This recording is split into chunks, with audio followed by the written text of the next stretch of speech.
ஐயா.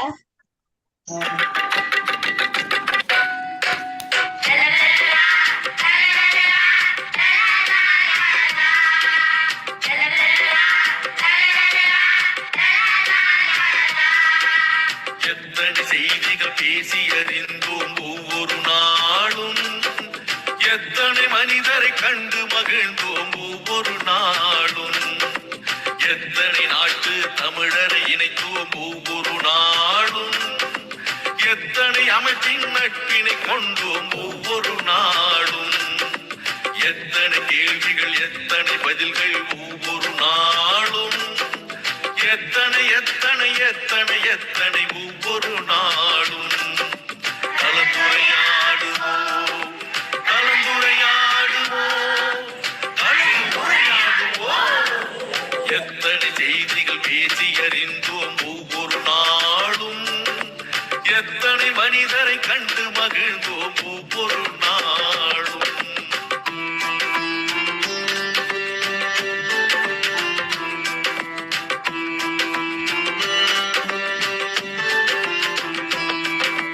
திருக்குறள் வாழ்த்து பாடினோம், இசை தமிழ் பாடலும் பாடினோம், அறிவு வளர்ச்சிக்கு தேவைப்படும் வழி அனைத்தும் அனைத்தும் தேடினோம். ஆற்றல் மிகுந்த மனிதரை எல்லாம் தேடி தேடி ஓடினோம். அவர் உரை முடிந்த பின்னால் நாமும் அவருடன் கலந்து பேசினோம். உடல் நலம் பேசினோம், மனநலம் பேசினோம், பேச வேண்டிய வாழ்வின் செய்திகள் அடுக்கி அடுக்கி பேசினோம். சான்றிதழ் தந்தோம், வலையொலி தந்தோம், அன்பும் நன்றியும் போற்றினோம்.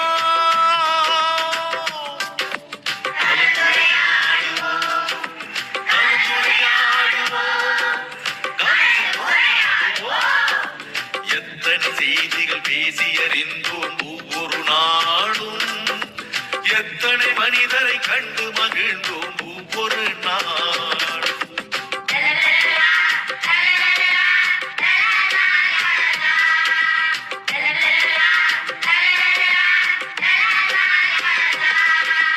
சங்க தமிழும் பேசினோம், இன்றைய தமிழும் பேசினோம். எந்த தமிழை பேசினாலும் நாம் பகுத்தறிவுடனே பேசினோம். தொல்லிய தொடங்கி சுவடிகள் வரையில் தோண்டி தோண்டி பேசினோம். பெண்ணியம் தொடங்கி சூழ்நிலை வரையில் ஆய்ந்து தோய்ந்து பேசினோம். கவிதைகள் பாடினோம், கதைகளும் கூறினோம், பட்டிமன்றத்து நிகழ்வுகள் கூட பார்த்து பார்த்து பேசினோம்.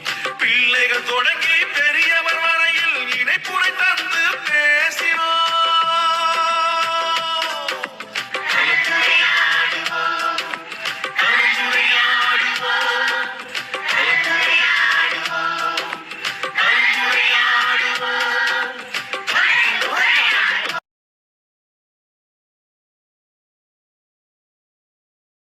அனைவருக்கும் வணக்கம். கலந்துரையாடுவோம் பேரவை தமிழ்நாடு நடத்தும் நம்பிக்கை களம் நிகழ்வு எண் 2216, நாள் 20/7/2026, திங்கட்கிழமை, திருவள்ளுவர் ஆண்டு 2057, கடகம் 4. இன்றைய சிறப்பு அழைப்பாளர் அவர்களை வருக வருக என்று வரவேற்பதிலே மிகுந்த மகிழ்ச்சி கொள்கிறோம். இன்று குரலும் பொருளும் வழங்க இருக்கின்ற மாணவ மணிகளையும், இசைப்பாடல் வழங்க இருக்கிறவர்களையும், சிறப்பு விருந்தினர்கள் அனைவரையும், பார்வையாளர்களையும் வருக வருக என்று வரவேற்கிறோம். முதலிலாக குரல் வழங்குவதற்கு திவாசினி அவர்களை அன்போடு அழைக்கிறோம். வாருங்கள் திவாசினி.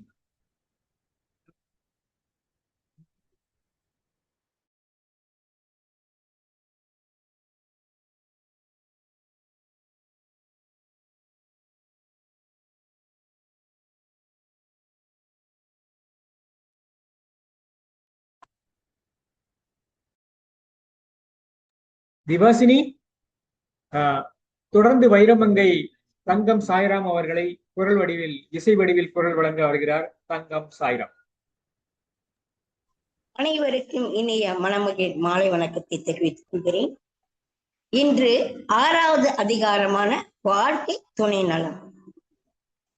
மனத்தக்க மாண்புடையல் ஆகி தற்கொண்டால் வளத்தக்கால் வாழ்க்கை துணை மனமாட்சி இல்லான் கண் இல்லாயின் வாழ்க்கை என மாற்றிதாயினும் இல்லதன் இல்லவள் மாண்பானாள் இல்லதன் இல்லவள் மாண்பானாள் உள்ளதன் இல்லவள் மானாக்கடை பெண்ணின் பெருந்தக்கையாவுல கற்பெண்ணும் திண்மை உண்டாக பெறின் தெய்வம் தொழார் கொழுநல் தொழுதொழுவாள் பெய்யென பெய்யும் மழை தற்காத்து தற்கொண்டாள் பேணி தகை சார்ந்த தொற்காத்து சோர்விலா பின் சிறை காக்கும் காப்பு எவன் செய்யும் மகளிர் நிறை காக்கும் காப்பே தலை பெற்றார் பெரின் பெருவர் பெண்டீர் பெருஞ்சிறப்பு புத்தலில் வாழும் உலகு புகழ் பொறிந்த இல்லினார்க்கு இல்லை இகழ்வார் முன் புகழ் புரிந்த இல்லினார்க்கு இல்லை இகழ்வார் முன் ஏறுபோல் பீடு நடை மங்களம் என்ப மனமாட்சி மங்களம் என்ப மனமாட்சி மற்றதன் மங்களம் என்ப மணிமாட்சி மன்றதன் நன்கலம் நன்மக்கட்பேரு நன்மக்கள் பேரு எல்லா குழந்தைகளும் எல்லா வளங்களும் பெற்று இயற்கையோடு இணைந்து வாழ்வாங்க தமிழும் தமிழ் பழமையும் பெற்று வாழ வாழ்த்துகிறேன். நன்றி, வணக்கம். மகிழ்ச்சி, சிறப்பு. தொடர்ந்து இன்றைய நிகழ்வு என் குரல் உட்பகை அதிகாரத்தினுடைய 6வது குரல். ஒன்றாமை ஒன்றியார் கற்படின் எஞ்ஞான்றும் கொன்றாமை ஒன்றல் அரிது. ஒன்றி இருந்தவர்களிடையே உட்பகை தோன்றிவிடுமானால் அதனால் ஏற்படும் அழிவை தடுப்பது என்பது எந்த காலத்திலும் அரிதான செயலாகும். தன்னுடன் இருப்பவரின் பகை தோன்றுமானால் ஆட்சியின் அழிவை தடுக்க ஒருபோதும் முடியாது. இனி வரலாற்றில் இன்று சூலை மாதம் 20ஆம் நாள். இதே நாளில் 1304ஆம் ஆண்டு இங்கிலாந்தின் முதலாவது எட்வர்ட் ஸ்காட்லாந்தின் ஸ்டெர்லிங் அரண்மனையை கைப்பற்றினார். 1818ஆம் ஆண்டு புளூட்டோ பூமிக்கு மிக அண்மைக்கு வந்தது. இதன் அடுத்த நிகழ்வு 1866 நிகழ்ந்தது. மீண்டும் இது 2113 நிகழும். 1656ஆம் ஆண்டு 10ஆம் சார்லஸ் குஸ்டாவ் மன்னனின் ஸ்வீடன் படைகள் வார்சாவில் இடம்பெற்ற போரில் போலந்து லித்துவேனியா படைகளை வென்றனர். 1810ஆம் ஆண்டு நியூக்ரெடனாவில் பொகோட்டா கொலம்பியாவின் நகர மக்கள் ஸ்பெயினிடமிருந்து விடுதலையை அறிவித்தனர். 1871ஆம் ஆண்டு பிரித்தானியா கொலம்பியா கனடாவுடன் இணைந்தது. 1922ஆம் ஆண்டு பன்னாட்டு அமைப்பு தி லீக் ஆஃப் நேஷன்ஸ் ஆப்பிரிக்காவில் டொகோலந்து பிரான்சுக்கும் தங்னிகா ஐக்கிய ராஜ்யத்துக்கும் வழங்கியது. 1935ஆம் ஆண்டு இந்தியாவில் லாகூரில் முஸ்லிம்களும் சீக்கியர்களுக்கும் இடையில் இடம்பெற்ற கழகத்தில் பலர் கொல்லப்பட்டனர். 1940ஆம் ஆண்டு டென்மார்க் பன்னாட்டு அமைப்பிலிருந்து விலகியது. 1948ஆம் ஆண்டு அமெரிக்க கம்யூனிஸ்ட் கட்சியைச் சேர்ந்த 12 தலைவர்கள் நியூயார்க் நகரில் கைது செய்யப்பட்டனர். 1951ஆம் ஆண்டு ஜோர்டானில் மன்னர் முதலாம் அப்துல்லா ஜெருசலமில் வெள்ளிக்கிழமை தொழுகையின் போது சுட்டுக் கொல்லப்பட்டார். 1953ஆம் ஆண்டு யுனிசெப் அமைப்பை நிரந்தரமாக்கும் முடிவு ஐநாவில் எட்டப்பட்டது. 1954ஆம் ஆண்டு வியட்நாமை 2ஆக பிடிக்கும் உடன்பாடு ஜெனீவாவில் எட்டப்பட்டது. 1960ஆம் ஆண்டு இலங்கையின் பிரதமராக ஸ்ரீமாவோ பண்டரநாயகா தெரிவானார். இவரே நாடொன்றின் தலைவராக தெரிவான முதல் பெண் ஆவார். 1960ஆம் ஆண்டு கோங்கோவில் தனது அதிகாரத்தை நிலைநிறுத்த பெல்ஜியம் ஐநா பாதுகாப்பு அவையில் வாதாடியது. கோங்கோ அரசு சோவியத் உதவியை நாடியது. 1962ஆம் ஆண்டு கொலம்பியாவில் நிலநடுக்கத்தில் 40 பேர் கொல்லப்பட்டனர். 1969ஆம் ஆண்டு அப்போலோ 11 சந்திரனில் இறங்கியது. நீல் ஆம்ஸ்ட்ராங், எல்வின் ஆல்ட்ரின் ஆகியோர் சந்திரனில் காலடி வைத்தனர். 1979ஆம் ஆண்டு இலங்கையில் பயங்கரவாத தடை சட்டம் கொண்டு வரப்பட்டது. 1980ஆம் ஆண்டு இஸ்ரேலில் தலைவராக ஜெருசலம் நகரை ஐநா உறுப்பு நாடுகள் அங்கீகரிக்க முடியாதவாறு ஐநா பாதுகாப்பு அவை 14 என்ற வாக்குகள் தடை உத்தரவை பிறப்பித்தது. 1996ஆம் ஆண்டு ஸ்பெயினில் விமான நிலையத்தில் ஈடுபட்ட குண்டுதாக்கலில் 35 பேர் கொல்லப்பட்டனர். இதே நாளில்தான் வானொலியை கண்டுபிடித்த மார்க்கோனி 1937ஆம் ஆண்டு பிறந்தார். இதே நாளில் வானொலியை கண்டுபிடித்த மார்க்கோனி இதே நாளில் 1937ஆம் ஆண்டு காலமானார். இதே நாளில் தற்காப்பு வலை வல்லுநர் புரூஸ்லி 1973ஆம் ஆண்டு காலமானார். மகிழ்ச்சி. தொடர்ந்து இசைப்பாடல் வழங்க வருகிறார் தென்மொழி பண்ணன் ஈகவரசன். வாருங்களையா. தமிழ் நெஞ்சங்களுக்கும் அன்பான வணக்கம். புறநானூற்றிலே ஒரு பாடலிலே அந்த ஒரு தாயிடம் இன்னொரு தாயானவள் எங்கே உன் மகன் என்று கேட்கின்றாள். அந்த சின்ன வீட்டிலே இருந்து கொண்டு கேட்கின்றாள். அப்பொழுது அந்த தாயானவள் அவனை பெற்ற புலி தங்கியிருந்த குகை போன்றது என்னுடைய வயிறு, அவன் போர்க்களத்தில் தான் இருப்பான் என்று அந்த தாய் அந்த இன்னொரு தாயிடம் கூறுகின்றாள். அது புறநானூற்று தாய். இங்கே 21ஆம் நூற்றாண்டிலே நம்முடைய பாவலரேறு பெருஞ்சித்தன் அவர்கள் ஒரு தாய் கூறுவதாக உள்ள பாடல் இது. அந்த தாய் தன் மகனை பற்றி, அவன் கல்வி அறிவை பற்றி, அவனுடைய படிப்பை பற்றி, அவன் நாட்டு மக்களுக்கு போராடுவதை பற்றி என்றெல்லாம் சிறப்பித்து பாடுகின்றார். இது அந்த பாடல் உங்கள் முன்பு. காட்டுப்புலியடி என் மகன், காட்டுப்புலியடி என் மகன், தமிழ்நாட்டுக்கே பழியொன்று வாய்ந்திடில் பாய்ந்தெழும் காட்டுப்புலியடி என் மகன். கூட்டுக்குள் இருப்பது போல் என் சொல், கூட்டுக்குள் இருப்பது போல் என் சொல், கட்டுப்பாட்டுக்குள் இருப்பினும் பைந்தமிழ்ந்திடில் காட்டுப்புலியடி என் மகன். தமிழ்நாட்டுக்கே பழியொன்று வாய்ந்திடில் பாய்ந்தெழும் காட்டுப்புலியடி என் மகன். வீட்டுக்குள் என்னிடம் அஞ்சினும் ராவேளையில் அவளிடம் கொஞ்சினும். வீட்டுக்குள் என்னிடம் அஞ்சினும் ராவேளையில் அவளிடம் கொஞ்சினும், கட்டுப்பாட்டுக்குள் நின்றவன் வாழினும், கட்டுப்பாட்டுக்குள் நின்றவன் வாழினும், தமிழ் கேட்டினுக்கு அவன் போறான் யார் வந்து சூழினும், தமிழ் கேட்டினுக்கு அவன் போறான் யார் வந்து சூடினும், காட்டுப்புலியடி என் மகன். தமிழ்நாட்டுக்கே பழியொன்று வாய்ந்திடில் பாய்ந்தெழும் காட்டுப்புலியடி என் மகன். வாட்டும் வறுமையை பார்த்திடான், பிறர் வன் சொல்லை கேட்டவன் வேர்த்திடான். வாட்டும் வறுமையை பார்த்திடான், பிறர் வன் சொல்லை கேட்டவன் வேர்த்திடான். உயிர் கூட்டுக்குள் உயிருள்ள வரையினில் தமிழ் காதலில் எந்நாளும் கங்கு கரையிலான், தமிழ் காதலில் எந்நாளும் கங்கு கரையிலான், காட்டுப்புலியடி என் மகன். ஏட்டுப்படிப்பினில் மன்னவன், தமிழ் கேகும் படையினில் முன்னவன். ஏட்டுப்படிப்பினில் மன்னவன், தமிழ் கேகும் படையினில் முன்னவன். தன்னை மாற்றும் சிறைக்கவன் அஞ்சிடான், தன்னை மாற்றும் சிறைக்கவன் அஞ்சிடான். தன் மனைவியை குழந்தையை என்னையும் எண்ணிடான், தன் மனைவியை குழந்தையை என்னையும் எண்ணிடான், காட்டுப்புலியடி என் மகன். தமிழ்நாட்டுக்கே பழியொன்று வாய்ந்திடில் பாய்ந்தெழும் காட்டுப்புலியடி என் மகன், காட்டுப்புலியடி என் மகன், காட்டுப்புலியடி என் மகன். நன்றி ஐயா, நன்றி, வணக்கம். மகிழ்ச்சி ஐயா.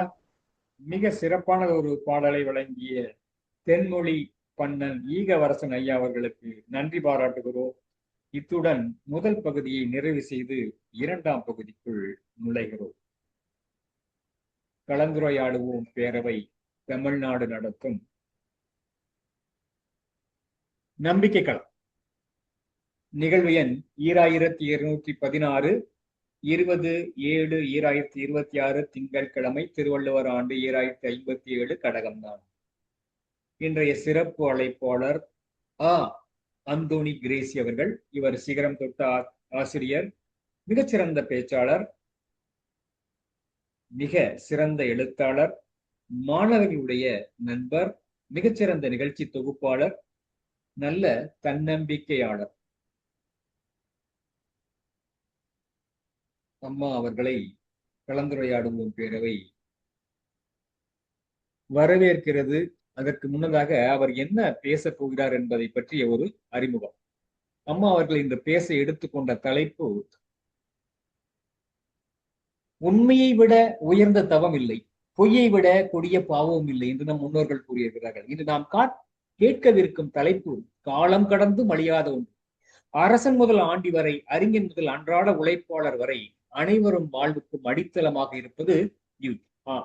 உண்மை பற்றி பேச வருகிறார் இன்றைய சிறப்பு அழைப்பாளர். உண்மை என்ற தலைப்பில் தம் அரிய கருத்துக்களை வழங்க வருகை தந்துள்ள சிறப்புக்குரிய பேச்சாளர் அந்தோணி கிரேசி அவர்களை உங்களுடைய அனைவருடைய வாழ்த்தொழியோடு வருக வருக என்று வரவேற்பதிலே மிகுந்த மகிழ்ச்சி கொள்கிறோம். அம்மா, இப்பொழுது தளம் உங்கள் கையில். தொடருங்கள் அம்மா. ஒலித்தடையை நீக்குங்கள் அம்மா.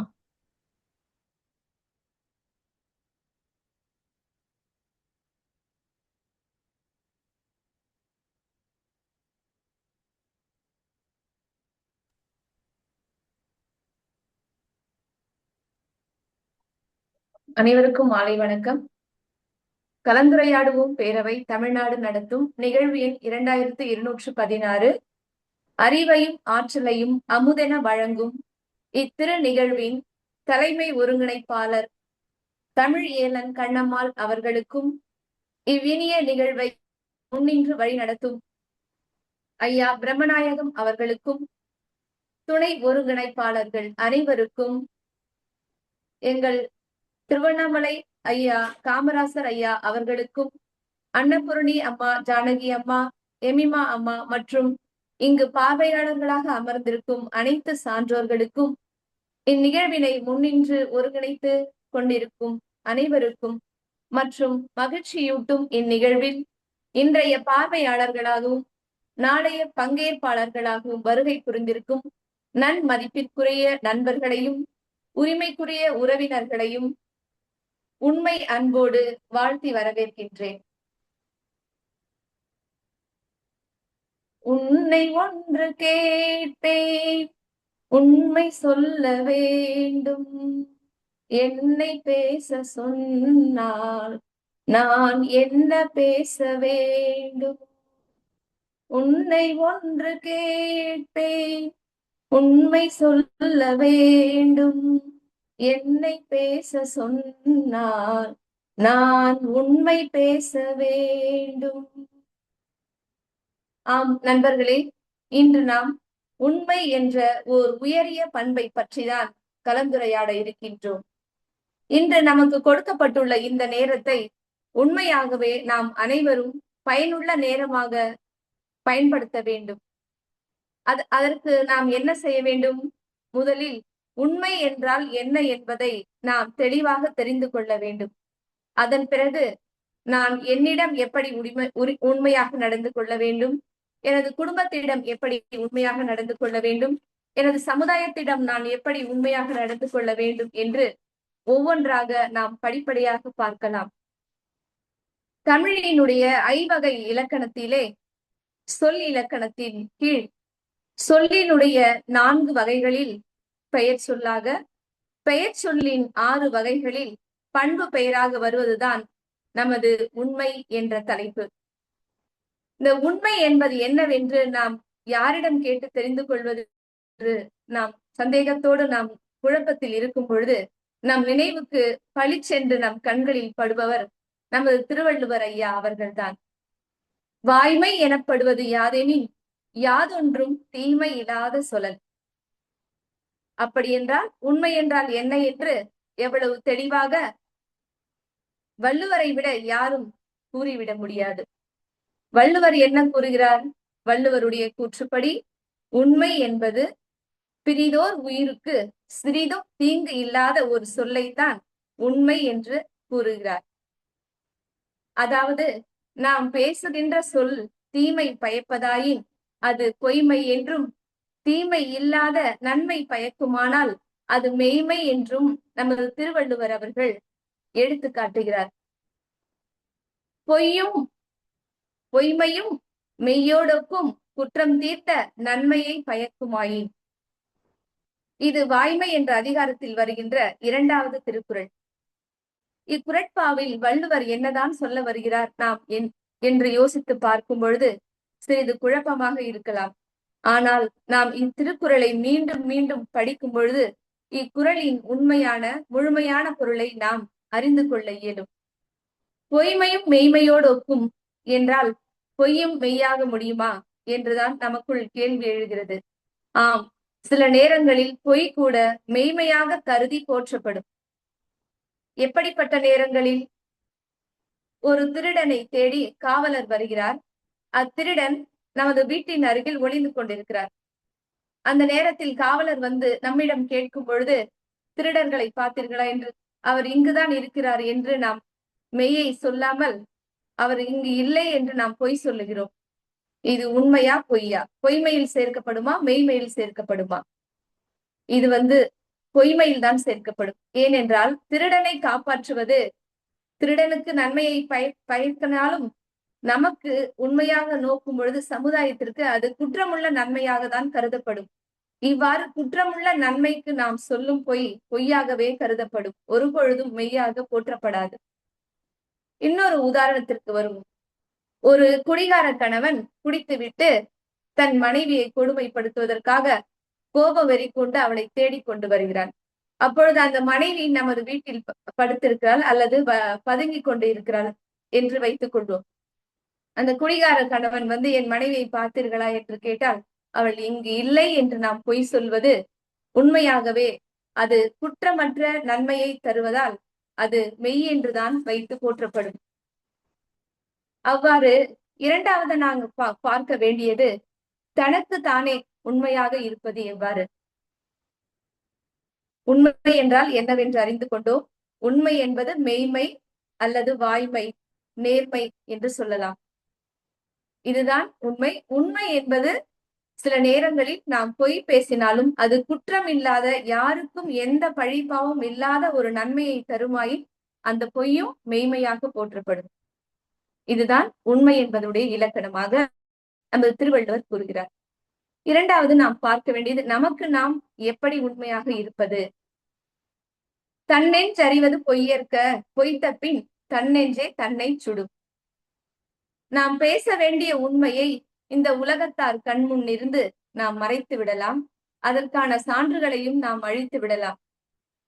ஆனால் நம்மை எப்பொழுதும் பிரியாமல் நம்மோடு இடைவிடாமல் பயணித்துக் கொண்டிருக்கும் ஒரு நபர், நம்மோடு எப்பொழுதும் தொடர்பிலே இருக்கக்கூடிய ஒரு நபர் நம்மோடு இருக்கிறார். அவர் யார்? அவர்தான் நம் மனச்சான்று. நம் மனச்சான்றுக்கு தெரியாமல் நம்மால் எதையும் பேசவும் முடியாது, எதுவும் செய்யவும் முடியாது. ஒருவன் செய்த நன்மைக்கும் தீமைக்கும் அவன் வாழ்நாள் முழுவதும், அவன் இறக்கும் வரை அவனுடைய மனச்சான்றே அவனுக்கு சாட்சியாக நின்று அவன் செய்த செயலுக்கு தண்டனை பெற்றுக் கொடுப்பதால் தான் நமது மனதிற்கு மனச்சான்று என்று பெயர் வைத்துள்ளனர். தன் மனச்சான்றுக்கு பயந்து வாழும் ஒரு மனிதன் எப்பொழுதும் எந்த நேரத்திலும் யாருக்காகவும் பயந்து வாழ வேண்டிய அவசியமே இல்லை. ஏனென்றால் அவன் மனச்சான்றே அவனை நல்லவனாக, உயர்ந்தவனாக வாழ வைத்துக் கொண்டிருக்கிறது. நாம் ஒரு தவறு செய்துவிட்டு அந்த தவற்றை மன்னித்து விடுமாறு எல்லோரிடமும் கேட்டு மன்னிப்பை பெற்றுவிடலாம். ஆனால் நமது மனச்சான்றிடம் மன்னிப்பு பெறவே முடியாது. ஏனென்றால் அது மீண்டும் மீண்டும் நாம் செய்த தவற்றை நமக்கு சொல்லிக்கொண்டே இருக்கும். அதை நமக்கு குற்ற உணர்வு கொடுக்க வேண்டும் என்பதற்காக அல்ல, மீண்டும் அத்தவறை நாம் ஒரு காலம் செய்யக்கூடாது என்பதற்காக தான். அப்படியென்றால் நம் மனச்சான்றை நாம் எப்படிதான் சமாதானப்படுத்துவது? நீங்கள் மனச்சான்றிடம் என்னை மன்னித்து விடு என்று கேட்டால் அது உங்களை மன்னிக்காது. அந்த மனச்சான்றிடம் நீங்கள் செய்த தவற்றை ஒப்புக்கொண்டு, நான் செய்தது தவறுதான், இம்முறை இப்படி செய்து விட்டேன், இனி ஒரு முறை இப்படிப்பட்ட தவறை நான் செய்ய மாட்டேன், நாளை முதல் நீ சொல்கிறபடி நான் நல்லவனாக வாழ்வேன் என்று சொன்னால்தான் அந்த மனச்சான்றே நம்மை ஏற்றுக்கொள்ளும். அது கொஞ்சம் கொஞ்சமாக சமாதானம் அடையும். இப்படித்தான் நம் மனச்சான்று நம்மை வளர்த்து கொண்டிருக்கிறது. பல நேரங்களில் நாம் சில தவறுகளை செய்யும் பொழுது நம்மை சுற்றி சுற்றி பார்க்கின்றோம், யாராவது நம்மை பார்க்கிறார்களா இல்லையா என்று. ஆனால் நமக்குள்ளே இருந்து ஒருவர் நம்மை பார்த்து கொண்டே இருக்கின்றார் என்பதை நாம் மறந்து விடுகிறோம். அவன்தான் நம் மனச்சான்று. நீங்கள் உண்மை பேசும் பொழுது யாரிடமும் அனுமதி பெற வேண்டியதில்லை. ஆனால் நீங்கள் ஒரு பொய்யை பேச வேண்டுமானால் நிச்சயமாக உங்கள் மனச்சான்றிடம் நீங்கள் அனுமதி பெற்றே ஆக வேண்டும். இல்லை என்றால் உங்கள் மனச்சான்றே உங்களை குற்றப்படுத்தி கொண்டே இருக்கும். மெய்மை பற்றி நமது புரட்சி கவிஞர் பாவேந்தர் பாரதிதாசன் அவர்களின் பாடல் ஒன்றை இப்பொழுது பாடலாம். மெய் சொல்லல் நல்லதப்பா தம்பி, மெய் சொல்லல் நல்லதப்பா தம்பி, மெய் சொல்லல் நல்லதப்பா தம்பி, மெய் சொல்லல் நல்லதப்பா தம்பி. கண்டதை சொல்லென்று சொன்னாலும், நீ உண்டதை சொல்லென்று சொன்னாலும், கண்டதை சொல்லென்று சொன்னாலும், நீ உண்டதை சொல்லென்று சொன்னாலும், மெய் சொல்லல் நல்லதப்பா தம்பி, மெய் சொல்லல் நல்லதப்பா தம்பி. மண்டை உடைத்திட வந்தாலும், பொருள் கொண்டு வந்துன்னிட தந்தாலும், மண்டை உடைத்திட வந்தாலும், பொருள் கொண்டு வந்துன்னிடம் தந்தாலும், மெய் சொல்லல் நல்லதப்பா தம்பி, மெய் சொல்லல் நல்லதப்பா தம்பி.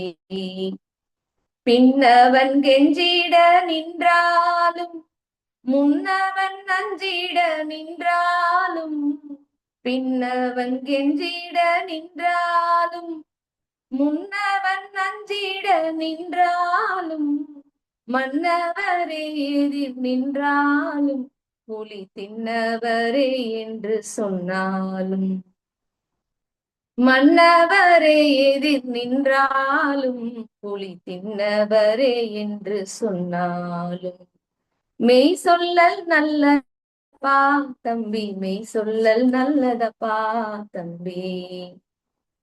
அடுத்ததாக நாம் நமது குடும்ப வாழ்வில் நாம் எப்படி உண்மையாக வாழ்கிறோம், நமக்கும் நம் குடும்பத்திற்கும் உண்மை எப்படி இருக்கின்றது என்பதை பற்றி பேசலாம் நண்பர்களே. குடும்பத்திலே சிறிய குடும்பம், பெரிய குடும்பம், கூட்டு குடும்பம் என்று பல வகையான குடும்பங்கள் இருந்தது. இப்பொழுது பெரும்பாலும் சிறிய குடும்பங்கள் தான் காணப்படுகின்றது. தாத்தா, பாட்டி, பெரியப்பா, பெரியம்மா, சித்தப்பா, சித்தி, அத்தைகள், மாமாக்கள் அனைவரும் குடும்ப உறுப்பினர்களாக இருந்தவர்கள் இன்று குடும்பத்திற்கு உறவினர்களாக வந்து போகின்றவர்களாக மாறிவிட்டனர்.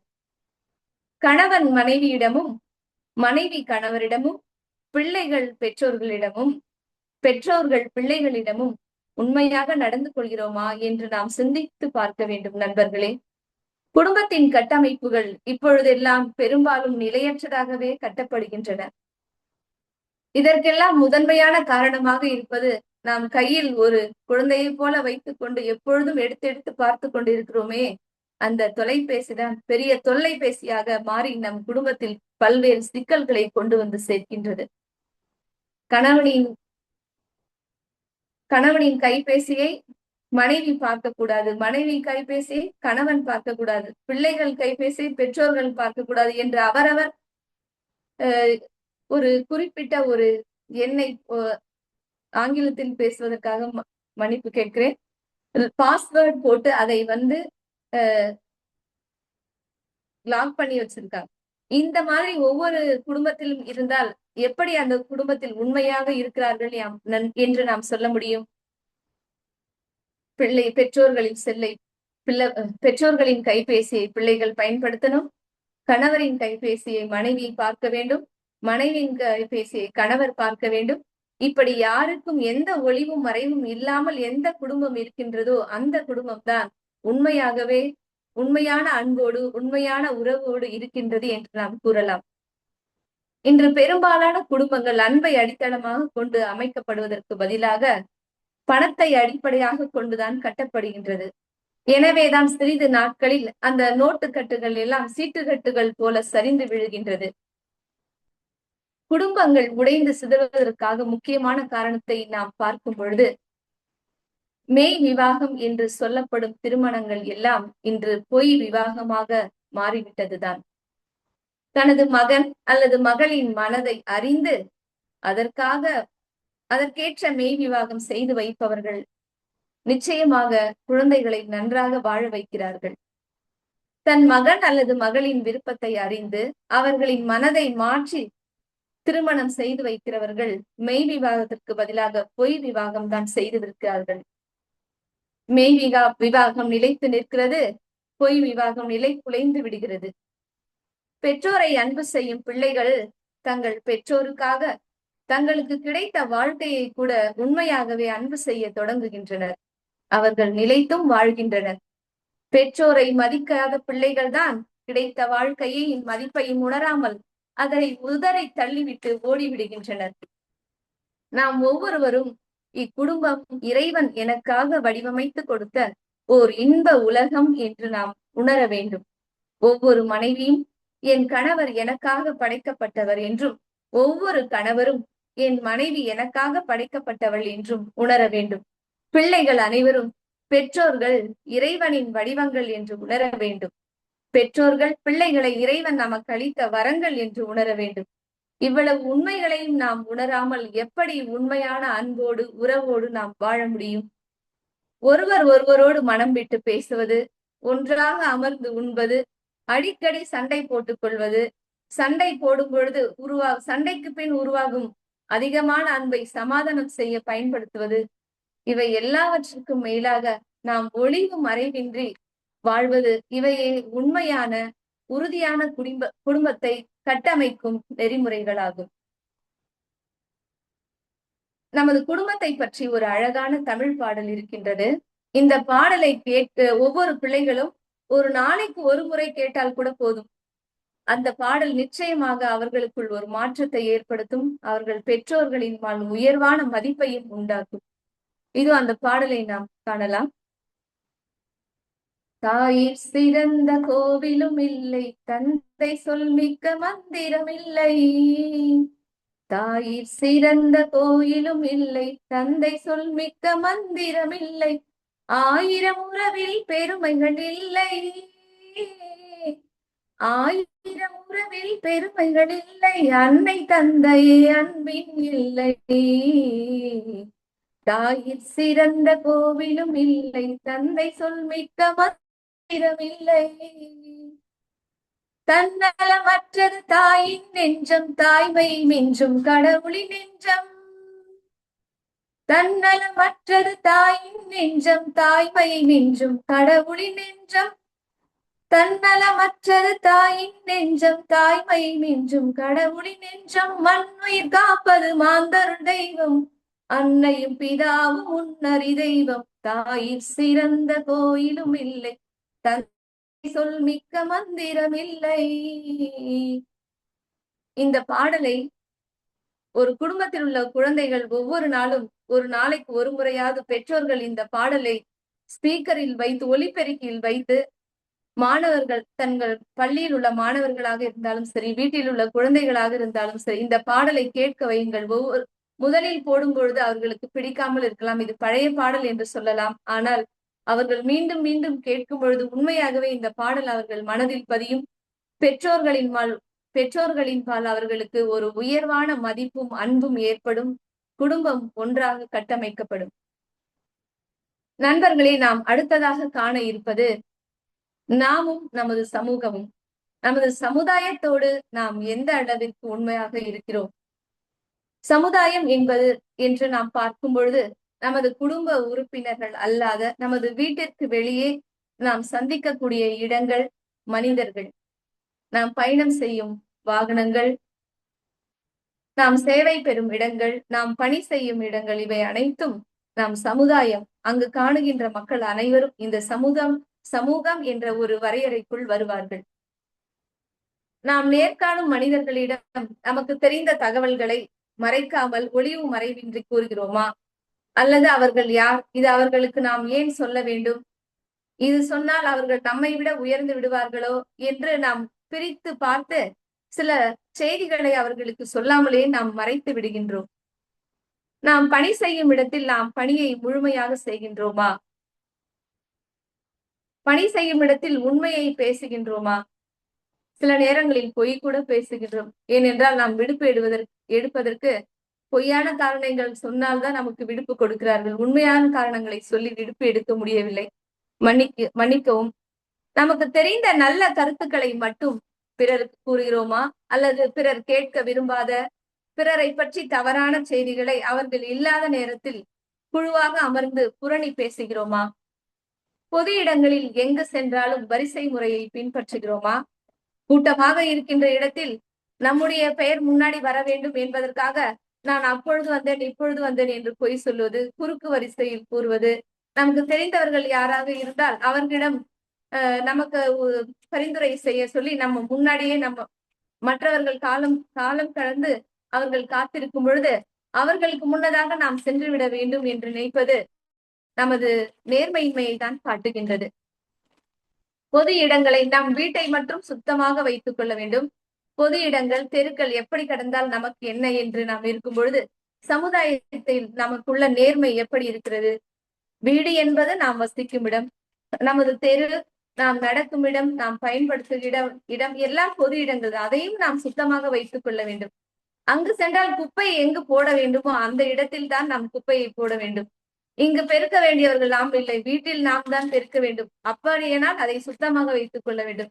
பொது இடங்களில் பெருக்குவதற்கு ஆள் இருக்கிறார்களே, ஆகவே நாம் கண்ட இடங்களில் குப்பையை போட்டு விடலாம் என்று எண்ணுவது நேர்மைக்கு புறம்பான எண்ணம் தான் நண்பர்களே. அதுபோல நாம் பயணம் செய்யும் இடத்திலோ அல்லது சேவை பெருகுகின்ற இடங்களிலோ மாற்றுத்திறனாளிகளுக்கும் முதியவர்களுக்கும் அவர்களுக்குடைய இடங்களை அளிப்பது,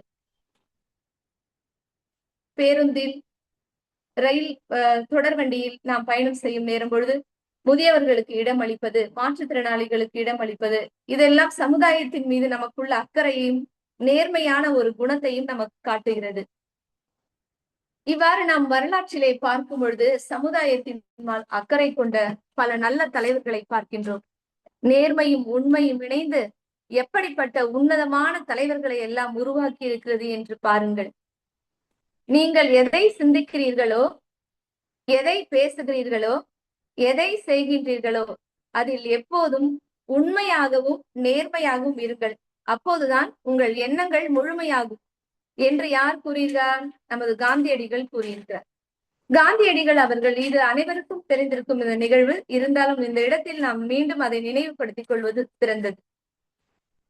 அவர் சிறு வயதில் பள்ளி பருவத்தில் படித்துக் கொண்டிருக்கும் பொழுது அவருடைய பள்ளியை ஆய்வு செய்வதற்காக ஆய்வாளர்கள் வருகின்றார்கள். அப்பொழுது ஆசிரியர் அவர்கள் ஆங்கிலத்தில் சில சொற்களை சொல்லி அவர்களுடைய கரும் பலகையில் எழுத சொல்கிறார்கள். அனைவரும் எழுதுகின்றனர். காந்தியடிகள் மட்டும் தவறாக எழுதுகிறார். அவருடைய ஆசிரியர் ஆய்வாளருக்கு தெரியாமல் காந்தியடிகளின் காலை மெதுவாக தட்டி பக்கத்தில் இருக்கும் மாணவரை பார்த்து எழுது என்று சைகை காட்டுகிறார். ஆனால் காந்தியடிகள் அதை தெரிந்தும் கவனிக்காதவர் போல் தவறாகவே எழுதுகிறார். இது தவறாக எழுதிய ஆசிரியரிடம் திட்டும் வாங்குகிறார். அதனால் அவருக்கு வருத்தம் ஏதும் இல்லை. ஆனால் அவருடைய உள்ளத்தில், நான் உண்மையாக நேர்மையாக நடந்து கொண்டேன், மற்றவரை பார்த்து நான் காப்பி அடிக்கவில்லை என்ற ஒரு சந்தோஷம் அவருடைய உள்ளத்தில் அந்த சிறு வயதிலே இருந்தது. விளையும் பயிர் முளையிலேயே தெரியும், இவர்தான் இந்தியாவிற்கு தந்தையாக வரப்போகிறார் என்பது அந்த சிறு வயதிலிருந்தே அவருடைய குணங்களை அவர் கட்டமைத்துக் கொண்டிருக்கிறார். பாருங்கள் நண்பர்களே. அடுத்ததாக ஆபிரகாம் லிங்கன் அவர்களை பார்க்கிறோம்.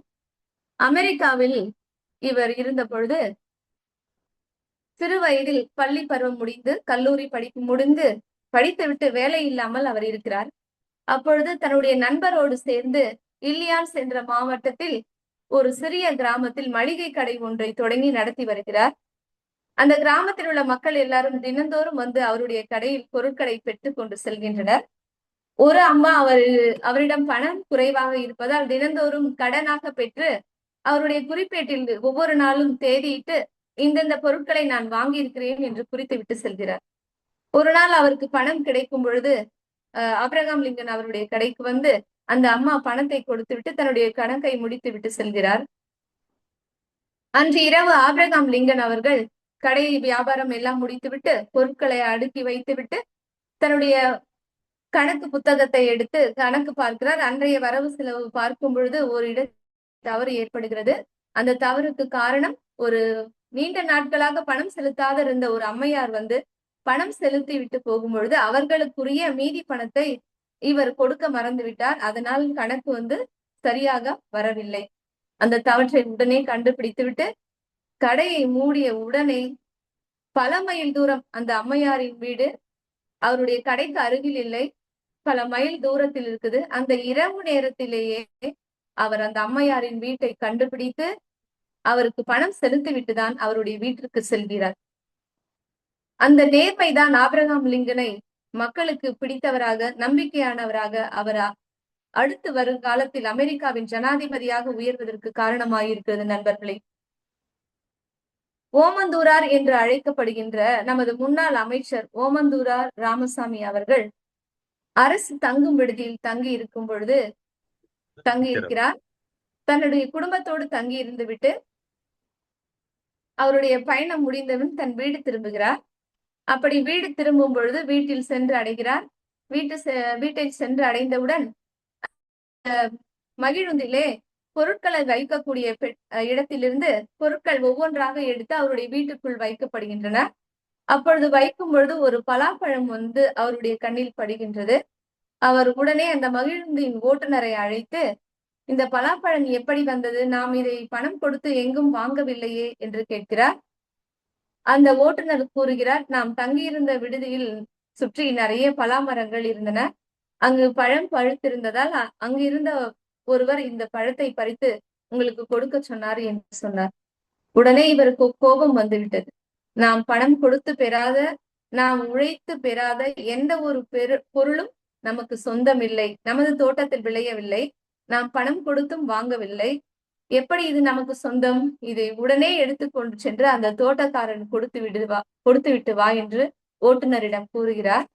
அவர் கூறுகிறார், ஐயா, இந்த பழத்தின் விலையை விட நாம் திரும்பி சென்று அதை கொடுத்து விட்டு வருவதற்கு ஆகும் செலவு மிகவும் அதிகம் ஐயா என்று கூறுகிறார். செலவானாலும் பரவாயில்லை, நீ சென்று இந்த பொருளை அவர்களிடம் கொடுத்து விட்டு வந்துவிடு, அந்த செலவு உன்னுடையதாக இருக்கட்டும், நீதான் தவறு செய்தாய், நீதான் அதற்கு பரிகாரம் செய்ய வேண்டும் என்று கூறுகிறார். நண்பர்களே, இவ்வாறு நேர்மையான மனிதர்கள் இந்த உலகத்தில் அன்றும் சரி இன்றும் சரி தொடர்ந்து வாழ்ந்து கொண்டுதான் இருக்கிறார்கள். நாமும் நமது வாழ்வில் நேர்மையை கடைபிடிக்க ஒவ்வொரு நாளும் முயற்சி செய்வோம். நம்முடைய முயற்சியில் தோற்று போகலாம். சில நேரங்களில் நம்முடைய மனச்சான்றிடம் நாம் திட்டு வாங்கலாம், பரவாயில்லை. ஆனால் திட்டுகின்ற மனசான்று இருக்கின்ற யார் யாரிடம் இருக்கிறதோ அவர்கள் உண்மையாகவே பாக்கியவான்கள். ஏனென்றால் அவர்களுடைய மனச்சான்றுக்கு அவர்கள் செவி கொடுப்பதால் தான் அது இன்று வரை அவர்களை கண்டித்துக் கொண்டே இருக்கிறது. பரவாயில்லை, கண்டிக்கட்டும். மீண்டும் மீண்டும் நாம் முயற்சி எடுத்துக்கொண்டே இருப்போம். சில நேரங்களில் சில சூழல்களில் நாம் நேர்மையிலிருந்து தவறிவிடக்கூடிய வாய்ப்பு வரலாம். ஆனால் அதை தவற விட்டு விட்டோம் என்பதற்காக இனிமேல் நாம் நேர்மையாக இருந்து என்ன நல்ல பேரா வாங்க போகிறோம், என்ன சாதிக்க போகிறோம் என்று நாம் தொடர்ந்து தீய வழியிலே செல்லாமல் திரும்பி வர வேண்டும். நேர்மையாக இருப்பதற்கு ஒவ்வொரு நாளும் நாம் முயற்சிக்க வேண்டும் என்ற எண்ணம் நாம் இருக்க வேண்டும். அப்படி நாம் நேர்மையாக இருந்தால் நமக்கு என்னதான் கிடைக்கும்? ஒரு நேர்மையான மனிதருக்கு என்ன ஒரு பெரிய பாராட்டு கொடுக்க போகிறார்களா, விருது கொடுக்க போகிறார்களா நாம் என்று யோசித்து பார்த்தால், ஒரு நேர்மையான மனிதருக்கு உங்களுக்கு பணமோ செல்வமோ பாராட்டோ விருதோ உங்களுக்கு கிடைக்காது. ஆனால் ஒன்றே ஒன்று கிடைக்கும் நண்பர்களே, நாம் மன நிம்மதியோடு ஒவ்வொரு நாளும் உறங்க செல்வோம். நாம் மரணிக்கும் போது கூட நான் மன நிம்மதியோடு போறேன் கடவுள்கிட்ட அப்படின்ற ஒரு வார்த்தை நமக்கு உள்ளிருந்து நாம் சொல்ல முடியும். அந்த மன நிம்மதி, மன நிறைவு என்பது ஒரு நேர்மையாளரை தவிர வேறு யாருக்கும் கிடைக்காத ஒரு பெரிய பொக்கிஷம். நமது துப்புரவு பணியாளர் ஒருவர் பத்மா அவர்களுக்கு பத்மஸ்ரீ அவார்டு கூட, பத்மஸ்ரீ விருது கூட கொடுக்கலாம். அவ்வளவு உயர்வான உள்ளம் கொண்ட மங்கை அவர்கள் துப்புரவு பணியை செய்துவிட்டு ஓய்வு எடுப்பதற்காக ஒரு இடத்தில் அமரும் பொழுது அங்கு நிறைய உணவுப் பொட்டலங்கள் இருக்கின்றன. அதை அவர் உடன் பணி செய்பவர்கள் அனைவருக்கும் ஒவ்வொன்றாக எடுத்து கொடுத்து விட்டு இவரும் ஒரு உணவு பொட்டலம் என்று நினைத்து ஒரு பையை எடுத்து தன்னுடைய கூடையில் வைத்துக் கொண்டு பயணிக்கிறார். வீடு செல்லும் பொழுது வழியில் அவருக்கு பசி எடுக்கிறது. உணவு அருந்தலாம் என்று ஒரு இடத்தில் அமர்ந்து உணவு பொட்டலத்தை பிரித்து பார்க்கிறார். அது வெள்ளை நிற பெட்டி, பிளாஸ்டிக்கால் செய்யப்பட்டது. அதை எடுத்து பிரித்து பார்க்கும் பொழுது அதில் உணவிற்கு பதிலாக அதில் முழுவதும் தங்க நகைகள், 45 பவுன் நகைகள். அவருக்கு எத்தனை பவுன் என்று எல்லாம் தெரியாது, தங்க நகைகள். அந்த நகைகளை பார்த்தோடு அவர் பயந்து விட்டு தன்னுடைய கணவரிடம் காட்டுகிறார். கணவர் உடனே அவரை அழைத்து கொண்டு, வா, நாம் இப்பொழுதே காவல் நிலையத்திற்கு செல்லலாம் என்று அழைத்து சென்று அந்த காவல் நிலையத்தில் நகைகளை ஒப்படைக்கிறார்கள். காவலர்கள் அவர்களை அங்கே அந்த பத்மாவையும் அவருடைய கணவரையும் அங்கே அமர விட்டு உயர் அதிகாரிகளை வரவழைக்கிறார்கள். அந்த நகைக்குரியவரையும் தொலைபேசியில் அழைத்து வர வைக்கிறார்கள். அழுது புலம்பிக் கொண்டு மனம் உடைந்து சோர்ந்த நிலையில் அந்த காவல் நிலையத்திற்கு வருகின்ற அந்த நகையின் உரிமையாளர் அந்த நகை பெட்டியை பார்த்தவுடன் அவருடைய முகத்தில் அத்துணை சந்தோஷம், அத்துணை மகிழ்ச்சி. இந்த பத்மா அம்மாவிற்கு கேட்ட பொழுது அவர்கள் கூறுகிறார்கள், எனக்கு ஒரு நாளைக்கு 200 ரூபாய் தான் ஊதியம். இருந்தாலும் இந்த பணத்தை, இந்த பொருளை சம்பாதிக்க அந்த உரிமையாளர் எவ்வளவு கஷ்டப்பட்டிருப்பார், இதை தொலைத்து அவர் எவ்வளவு மனம் உடைந்திருப்பார் என்று அவர்கள் பிறருடைய கஷ்டத்தை தான், பிறருடைய மன வருத்தை தான் அவர் எண்ணி பார்க்கிறாரே தவிர தன்னுடைய வறுமைக்கு இது உதவும், நாம் சிறிது எடுத்து வைத்துக் கொண்டு கூட மீதியை கொடுத்து விடலாம் என்று அவர் ஒரு காலம் நினைக்கவே இல்லை. அத்தனை பொருளை முழுமையாக கொடுத்து ஒப்படைத்து அனைவரையும் பாராட்டையும் பெறுகின்றார் அந்த நேர்மையாளர் பத்மா அம்மா அவர்கள். இப்படி ஒவ்வொரு நாளும் நமது நேர்மையாளர்களை நாம் சந்தித்துக் கொண்டே இருக்கிறோம். ஏனென்றால் உண்மையும் நேர்மையும் வீரமும் அன்பும் காதலும் நமது தமிழர்களின் மனதிலே இரத்தத்திலே ஊறிய உயரிய பண்புகள். இதை யாராலும் மாற்றவும் முடியாது, மறுக்கவும் முடியாது. நண்பர்களே, ஒரு சிறிய கதை. ஜென் குரு அவர்கள் வாழ்ந்து கொண்டிருக்கிறார். அவருக்கு தனியாக வாழ்ந்து கொண்டிருப்பதால் அரசர் அவரை அழைத்து, நீங்கள் என் தோட்டத்திற்கு காவலாக இருங்கள் என்று மாம்பழ தோட்டத்திற்கு அவரை காவலாக அமர்த்துகிறார். சில நாட்கள் கழித்து அரசர் அந்த தோட்டத்தை பார்வையிட வருகிறார். அப்பொழுது அந்த சென் குருவிடம் கேட்கிறார், குருவே, நீங்கள் எனக்காக ஒரு பழத்தை, நல்ல சுவையான ஒரு பழத்தை பறித்து கொண்டு வாருங்கள் என்று கேட்கிறார். அப்பொழுது அந்த குரு ஒரு பழத்தை பறித்துக்கொண்டு, சில பழங்களை பறித்து கொண்டு வந்து கொடுக்கிறார். அரசர் அவற்றை எல்லாம் சுவைத்து பார்த்து, என்ன குருவே, நீங்கள் இத்தனை நாட்களாக இந்த தோட்டத்தில் பணி செய்து கொண்டிருக்கிறீர்கள், நீங்கள் கொண்டு வந்து கொடுத்த ஒரு பழம் கூட சுவையாக இல்லையே, எல்லாம் புளிப்பாக இருக்கிறது, இத்தனை மரங்கள் இருக்கின்றன, இவ்வளவு பழங்கள் இருக்கின்றன, இவ்வளவு நாட்கள் நீங்கள் காவலாக இருக்கிறீர்கள், ஏன் எந்த மரத்தில் நல்ல சுவையான பழங்கள் இருக்கும் என்று உங்களுக்கு தெரியாதா? அரசருக்கு பழம் கொண்டு வந்து கொடுக்கும் பொழுது இப்படியா நீங்கள் கொடுப்பீர்கள் என்று கேட்கிறார். அதற்கு அந்த குரு ஒரு பதில் அளிக்கிறார். அரசே, நீங்கள் என்னை இந்த தோட்டத்திற்கு காவலராக தான் நியமித்தீர்கள். இந்த பழத்தை சுவைத்து பார்க்க எனக்கு அனுமதி கொடுக்கவில்லை. எனவே நான் இதுவரை ஒரு நாள் கூட ஒரு பழத்தை கூட நான் சுவைத்து பார்த்ததில்லை அரசே என்று கூறுகிறார். அந்த குருவின் நேர்மையையும் உண்மையையும் எண்ணி அரசர் உளம் மகிழ்ந்து போகின்றார். இத்தனை நாம் பார்க்கும் பொழுது உண்மை உண்மை என்று கூறுகிறோம், நேர்மை நேர்மை என்று கூறுகிறோம். நாம் உலகத்தில் சொல்லக்கூடிய ஒவ்வொரு பண்புகளுக்குமே அதை உயர்வாக கூறும் பொழுது, அதை சிறப்பாக கூறும் பொழுது உண்மை என்ற ஒரு அடைமொழியை சேர்த்து கூறுவது நமது வழக்கம். அன்பு செய்கிறோம் என்றால் உண்மையாகவே அன்பு செய்கிறேன். ஒருவர் பொறுமையானவர் என்றால் உண்மையாகவே அவர் ரொம்ப பொறுமையானவர். ஒருவர் தாராள குணமுடைய, உண்மையாகவே அவர் தாராள குணமுடையவர். இத்தகைய ஒவ்வொரு பண்பை நாம் சிறப்பிக்கும் பொழுதும் அதனோடு நாம் உண்மையாக என்ற வார்த்தையை சேர்த்துதான் கூறுகிறோம். அப்ப உண்மையின் ஆழம் எவ்வளவு சிறப்பானது, எவ்வளவு உயர்வானது என்று பாருங்கள். நண்பர்களே, நாம் அனைவரும் வெவ்வேறு புனித நூல்களை பின்பற்றி நடக்கிறோம். ஆறுகள் புறப்படும் இடங்கள் வேறு, அவை பயணிக்கும் பாதைகளும் வேறு. ஆனால் அனைத்துமே இறுதியாக சென்று சேரும் இடம் கடல்தான். கடல்களுக்கு கூட நாம் தனித்தனியே பெயரிட்டு அழைக்கின்றோம். அப்படி நாம் தனித்தனியே பெயரிட்டு அழைத்தாலும் அவை அனைத்தும் ஒன்றோடு ஒன்று இணைந்து ஒரே நீர்ப்பரப்பாகத்தான் காட்சியளிக்கின்றன. ஒவ்வொரு புனித நூலும் வெவ்வேறு மொழிகளில், வெவ்வேறு இடங்களில், வெவ்வேறு காலங்களில், வெவ்வேறு மனிதர்களால் எழுதப்பட்டாலும் அவை அனைத்தும் தருகின்ற ஒரே பொருள், உண்மையின் பொருள். அவை அனைத்தும் தருகின்ற ஒரே வழி, உண்மையின் வழி. அவை அனைத்தும் உணர்த்தும் ஒரே மொழி, உண்மையின் மொழி. உண்மையை அறிவீர்கள், அப்பொழுது உண்மை உங்களை விடுதலையாக்கும் என்று இறைவன் இயேசு கூறுகிறார். அப்படியானால் உண்மைதான் ஒரு மனிதரை விடுதலையாக்கும் சக்தி வாய்ந்தது என்றுதான் அவர் கூறுகிறார். அவ்வாறே நீங்கள் அறிந்து கொண்ட உண்மையை பொய்யுடன் கலக்காதீர்கள், உண்மையை மறைக்கவும் செய்யாதீர்கள் என்று கூறும் திருக்குரான் நாம் எப்படி போற்றி ஒழுக வேண்டும் என்று அழகாக போதிக்கின்றது. எவ்வளவு இருள் சூழ்ந்திருந்தாலும் உண்மையும் அறமும் இறுதியில் எப்பொழுதும் உறுதியாக வெற்றி பெற்றே தீரும் என்பது பகவத்கீதையிலிருந்து பாடப்படும் உண்மையின் கீதம். நமது தேசிய சின்னத்தில் கூட வாய்மையே வெல்லும் என்னும் மொழிகள் தான் இடம்பெற்றிருக்கின்றன. எவ்வளவு நல்மொழிகளை கேட்பினும், எவ்வளவு புனித நூல்களை கற்பினும், எவ்வளவு இடர்பாடுகள் வந்தாலும், நம்மால் இயன்ற காலம் வரை நாம் எந்த நேரத்தில், எந்த இடத்தில் என்ன செய்கிறோம், எப்படி செய்கிறோம், யாருக்காக செய்கிறோம் என்பதை நம் ஆன்மாவின் ஆழத்தில் உண்மையாகவே நாம் உணர்ந்து விட்டால் பொய் வழியில் ஒரு காலும் செல்ல மாட்டோம், உண்மையிலிருந்து ஒரு நாளும் விலக மாட்டோம். உண்மையை பற்றி எனக்கு தெரிந்த சில வரிகளை ஒரு கவிதையாக எழுதியிருக்கிறேன், கேளுங்கள். உண்மை என்பது ஒரு தாய். உண்மைக்கு இரட்டை குழந்தைகள். ஒருவர் வாய்மை என்றும் மற்றொருவர் நேர்மை என்றும் அழைக்கப்படுகிறார்கள்.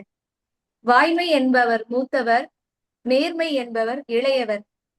வாய்மை என்பது உண்மையான வார்த்தை, நேர்மை என்பது உண்மையான வாழ்க்கை. வாய்மை என்பது சிறு பொழுது, நேர்மை என்பது பெரும் பொழுது. வாய்மைக்கு இடைவெளி உண்டு, நேர்மைக்கு இடைவெளி இல்லை. வாய்மையை அறிய ஒளி ஒன்றே போதும், நேர்மையை அறிய ஒளி இரண்டுமே வேண்டும். வாய்மை என்பது பேச்சு, நேர்மை என்பது மூச்சு. வாய்மை என்பது காலத்தோடு கலந்து நிற்கும், நேர்மை என்பது காலத்தையும் கடந்து நிற்கும். வாய்மையும் நேர்மையும் நம்மிரு கண்களானால் இருளில் கூட இடர மாட்டோம், இடறுபவர்களையும் விழ விடமாட்டோம். வாய்மையினால் வாழ வைப்போம், நேர்மையினால் நிலைநிறுத்துவோம். என்னை படைத்த கடவுளுக்கும், என்னை பெற்றெடுத்த தமிழ் பெற்றோருக்கும், என்னை வளர்த்த தமிழ் ஆசிரியருக்கும், என்னை வாழ வைத்துக் கொண்டிருக்கும் என் இனிய தமிழ் தாய்க்கும், என்னை வரவேற்று வாழ்த்தும் கலந்துரையாடும் பேரவைக்கும் கரம் கூப்பி சிரம் தாழ்த்தி என் உண்மையான நன்றிகளை நெஞ்சம் நிறைந்த நன்கோடு தெரிவித்துக் கொண்டு விடைபெறுகிறேன். நன்றி, வணக்கம். மகிழ்ச்சி மகிழ்ச்சி. மிக சிறப்பானதொரு உரை வழங்கிய அந்தோணி கிரேசி அவர்களுக்கு கலந்துரையாடுவோம் பேரவை வாழ்த்துக்களையும் பாராட்டுகளையும் தெரிவிப்பதில் மிகுந்த மகிழ்ச்சி கொள்கிறது. உண்மை என்பது வெறும் சொல் அல்ல, அது ஒரு வாழ்க்கை முறை, அது மனசாட்சியினுடைய மொழி, அது மனிதனை மனிதனாக மதிக்க செய்யும் உயரிய பண்பு. முதலாவதாக வாழ்த்துரை வழங்க வருகிறார் திருவண்ணாமலை திருக்குறள் காமராசர். அவரை தொடர்ந்து அணியமாக இருக்குமாறு மலைக்கோட்டை மாநகரத்தினுடைய மேனாள் ஆணையாளர் திருமதி பிரேமா அம்மா அவர்களை அணியமாக இருக்குமாறு கேட்டுக்கொள்கிறோம். தீமை எனப்படுவது யாதெனின் யாதொன்றும் தீமை இல்லாத சொல்லாம். வாய்மை எனப்படுவது பிறருக்கு எந்த விதமான தீங்கும் இல்லாத சொற்களை சொல்லுவது ஆகும். என்ன நம்முடைய முப்பாட்டன் வள்ளுவன் அவர்கள் சொல்லியிருக்கிறார்கள்.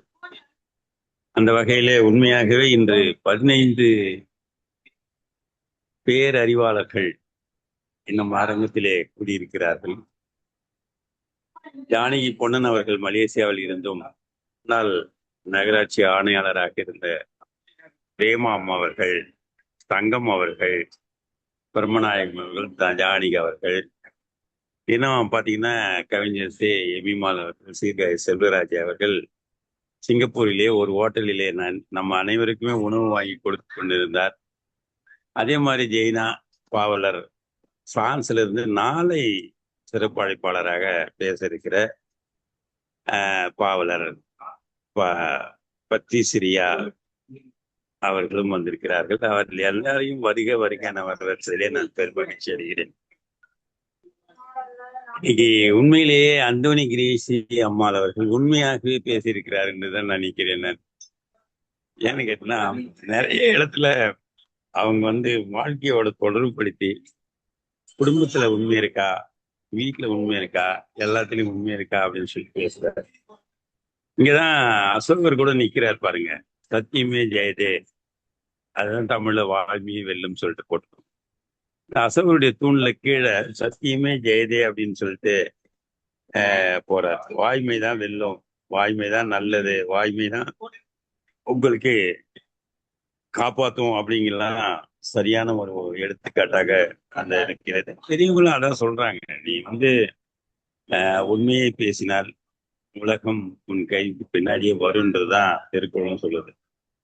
நிஜமான நிகழ்வுகள் நேர்மை மற்றும் வாய்மையை குறிக்கின்ற உண்மை என்பது ஒரு தத்துவம். அறிவியல் மற்றும் அன்றாட வாழ்க்கையில் பல தளங்களில் வெவ்வேறு வடிவங்களில் நாம் இதை புரிஞ்சுக்கிறோம்.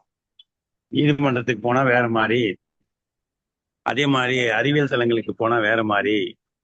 இந்த மாதிரியான விடயங்களை எல்லாம் மனித உறவுகளில் உண்மை என்பது ஒருவரை ஒருவர் முழுமையாக நம்புவதற்கு வெளிப்படையாக பேசுவதாகவும் சொல்றாங்க. அதுதான் கிரேசி அம்மா சொன்னாங்க. குடும்பத்துல எல்லாரும் தனித்தனி போன்லாம் வச்சுக்கிட்டு தனித்தனியா பாஸ்வேர்ட் போட்டு தனித்தனியா பண்றாங்க. இன்னைக்கு எல்லாமே மாறி போச்சு. அதனால குடும்பத்தில் நடக்கின்ற நிஜ சம்பவங்கள் நம்மளால எதுவுமே கண்டுபிடிக்க முடியல அப்படிங்கிறதெல்லாம் சொல்றாங்க. ஆனால் அறிவியல் கல்லூரத்துல பாத்தீங்கன்னா உண்மை என்பது பரிசோதனைகள் மற்றும் ஆதாரங்கள் மூலமாக நிரூபிக்கப்பட்ட தரவுகளை அடிப்படையாக கொண்டதுதான் இந்த உண்மை. அது காலப்போக்கில் மாறுது, எல்லாமே மாறி மாறி போகும். அந்த மாதிரியான ஒரு காலத்துல இந்த உண்மை என்பது அப்பப்போ மாறி போறதால இருந்தாலும் கூட உண்மை ஒரு நாள் கண்டிப்பாக உறங்குவதில்லை. அப்படிதான். அதே மாதிரி மெய்யியலாளர்கள், பல அறிஞர்கள் உண்மை என்பதன் வரைவிலக்கணம் சார்ந்த ஒத்த கருத்துக்குரியவர்கள் அல்லர். உண்மை தொடர்பான பல கோட்பாடுகளை இன்னும் சர்ச்சைக்குடையதாக இருக்கிறது. அது நம்ம கண்டிப்பாக அதை நம் கருத்தில் கொள்ள வேண்டும். நீங்க ஒண்ணு யாரும் சொல்றது நம்புவாங்க, ஆனா நம்ம சொல்றதை நம்புவாங்க. எது உண்மைங்கிறத கொஞ்சம் பார்த்துதான் அதை நம்ம சட்டுன்னு நம்பிடாத, அதை பார்த்துதான் நம்ம ஒரு முடிவு எடுக்கணும் அப்படிங்கிறதுதான் இது. நீதிமன்றத்தில் கூட சொல்லுவாங்க, ஒரு குற்றவாளி தப்பித்து விடலாம், ஆனால் ஒரு நிரபராதி தண்டிக்கப்படக்கூடாது என்பதுதான் அந்த உண்மையினுடைய கோட்பாடாகவும் இருக்கிறது என்று சொல்லி பல விடயங்களில் அங்கங்க கோட்பாடுகளை, பாடல்களை எல்லாம் பாடி சிறப்பானதொரு உரை வழங்கிய ஆண்டனி கிரேசி அம்மா அவர்கள் உண்மையிலேயே நான் அவங்களுக்கு பாராட்டுக்குரியவர்கள். ஏன்னு கேட்டினா இன்னமும் அவங்க அம்மா உயிரோடு தான் இருக்காங்க. அவங்க 4 பெண் குழந்தைகளை பெற்றவர்கள். அவங்களாகவே இன்னமும் அந்த பிள்ளைகள் போனாங்கன்னா அவங்கள பார்த்துக்கிறது. இவங்க தான் அந்த தங்கச்சிங்கள்லாம் கரை சேர்த்திருக்காங்க. அப்பனா எவ்வளோ அந்த குடும்பத்துக்கு உண்மையாக இருந்திருக்கிறார்கள் என்பதை நான் அறிவேன் என்பதும், அதே போல பள்ளி விட்டா வீடு, வீட்டை விட்டா பள்ளி இருந்தவங்க கண்டிப்பாக ஒரு 4 முறையாச்சும் நம்ம இதுல பேசியிருப்பாங்க. அதுவும் 3 எழுத்துல தான் பேசியிருப்பாங்க. உண்மை, அன்பு, அப்புறம் நான் கருணை, 4-5 தலைப்பாக இருந்தாலும் கூட 3 வரிகளிலே முத்தாய்ப்பாக பேசி அமர்ந்திருக்கிற அந்தோனி கிரேசி அம்மா அவர்கள் மீண்டும் மீண்டும் என்னுடைய அன்பையும் பாராட்டையும் வாழ்த்துக்களையும் தெரிவித்துக் கொண்டு சிறப்பா பேசுனீங்க. இத்தனை நாள் இல்லாம அழகா அவனுமே பேசுனீங்க. இன்னும் கூட உங்களுக்கு பேச பேச பேச்சு வந்துடும். இதைதான் சொல்லுவோம் நாங்க அடிக்கடி. அதுதான் நாங்க சீத்திரமும் கைப்பழக்கம், செந்தமிழ் நாப்பழக்கம், வைத்ததர் கல்வி மலப்பழக்கம், இத்தம் நடையும் நடைப்பழக்கம், கொடை தழை மட்டும் பிறவி கோணம் சொல்லிட்டு அவையார் சொல்லுவாங்க. அதனால நீங்க பழக பழக கண்டிப்பாக உங்களுக்கு எத்தனை பெரிய கூட போட்ட முடியும். அது மாதிரி நீங்கள் மிகப்பெரிய பேச்சாளராக, பட்டிமன்ற பேச்சாளராக, நடுவராக இன்னும் பல தளங்களில் பயணிக்க வேண்டும் என்று வாழ்த்தி கிடைத்த வாய்ப்புக்கு நன்றி பாராட்டி நிறைவு செய்கிறேன். நன்றி, வணக்கம், வாழ்த்துக்கள். மகிழ்ச்சி ஐயா. சிறப்பான ஒரு வாழ்த்துறை வழங்கிய திருக்குறள் காமராஜ் அவர்களுக்கு நன்றி பாராட்டுகிறோம். இன்றைய உலகில் அறிவு பெருகியுள்ளது, ஆனால் உண்மை குறைந்து வருவதாக பலர் வருந்துகின்றனர். தகவல்கள் கன நேரத்தில் பரவுகின்றன, ஆனால் அவை அனைத்தும் உண்மையா என்ற வினா எழுகிறது. தொடர்ந்து வாழ்த்துறை வழங்க வருகிறார் திருச்சிராப்பள்ளி மாநகராட்சியினுடைய மேனாள் ஆணையாளர் திருமதி பிரேமா அம்மா அவர்கள். அவரை தொடர்ந்து அணியமாக இருக்குமாறு மலேசியா ஜானகி பொன்னன் அவர்களை கேட்டுக்கொள்கிறோம். வாருங்கள், மாநகராட்சியினுடைய மேனாள் ஆணையாளர்.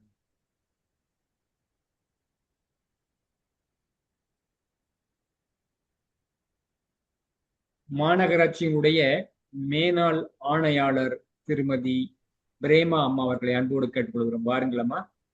வணக்கங்க. மின்சாரம் வந்திருக்கு. மின்சாரம் இல்லைன்னா அங்க ஒண்ணு இருக்காது. அதேதான் மின்சார தடையானதுனாலதான் தொலைபேசியில் இணைந்திருக்கிறேன். மிகச்சிறப்பான பொழிவு இன்னைக்கு அவங்க கொடுத்தது. ஆந்தனி கிரேசியோட பொழிவு உண்மையிலேயே இவங்க ஆசிரியராகவும் இருக்கிறாங்க அப்படின்னு சொல்லும்போது அந்த குழந்தைகளுக்கு உண்மையிலேயே ரொம்ப நல்ல ஒரு வாய்ப்பு அப்படின்னு தான் சொல்லணும். இவங்க கிட்ட தெரிஞ்சுக்கிறதுக்கான வாய்ப்பு. எவ்வளவு அழகா நான் கூட உண்மை அப்படின்னா எதையோ உண்மை அப்படின்றத பத்தி எடுத்து பேச போறாங்கன்னா வாய்மை, நேர்மை, அதுல விட தூய்மை எல்லாத்த பத்தியும் பேசிட்டாங்க ரொம்ப அழகா.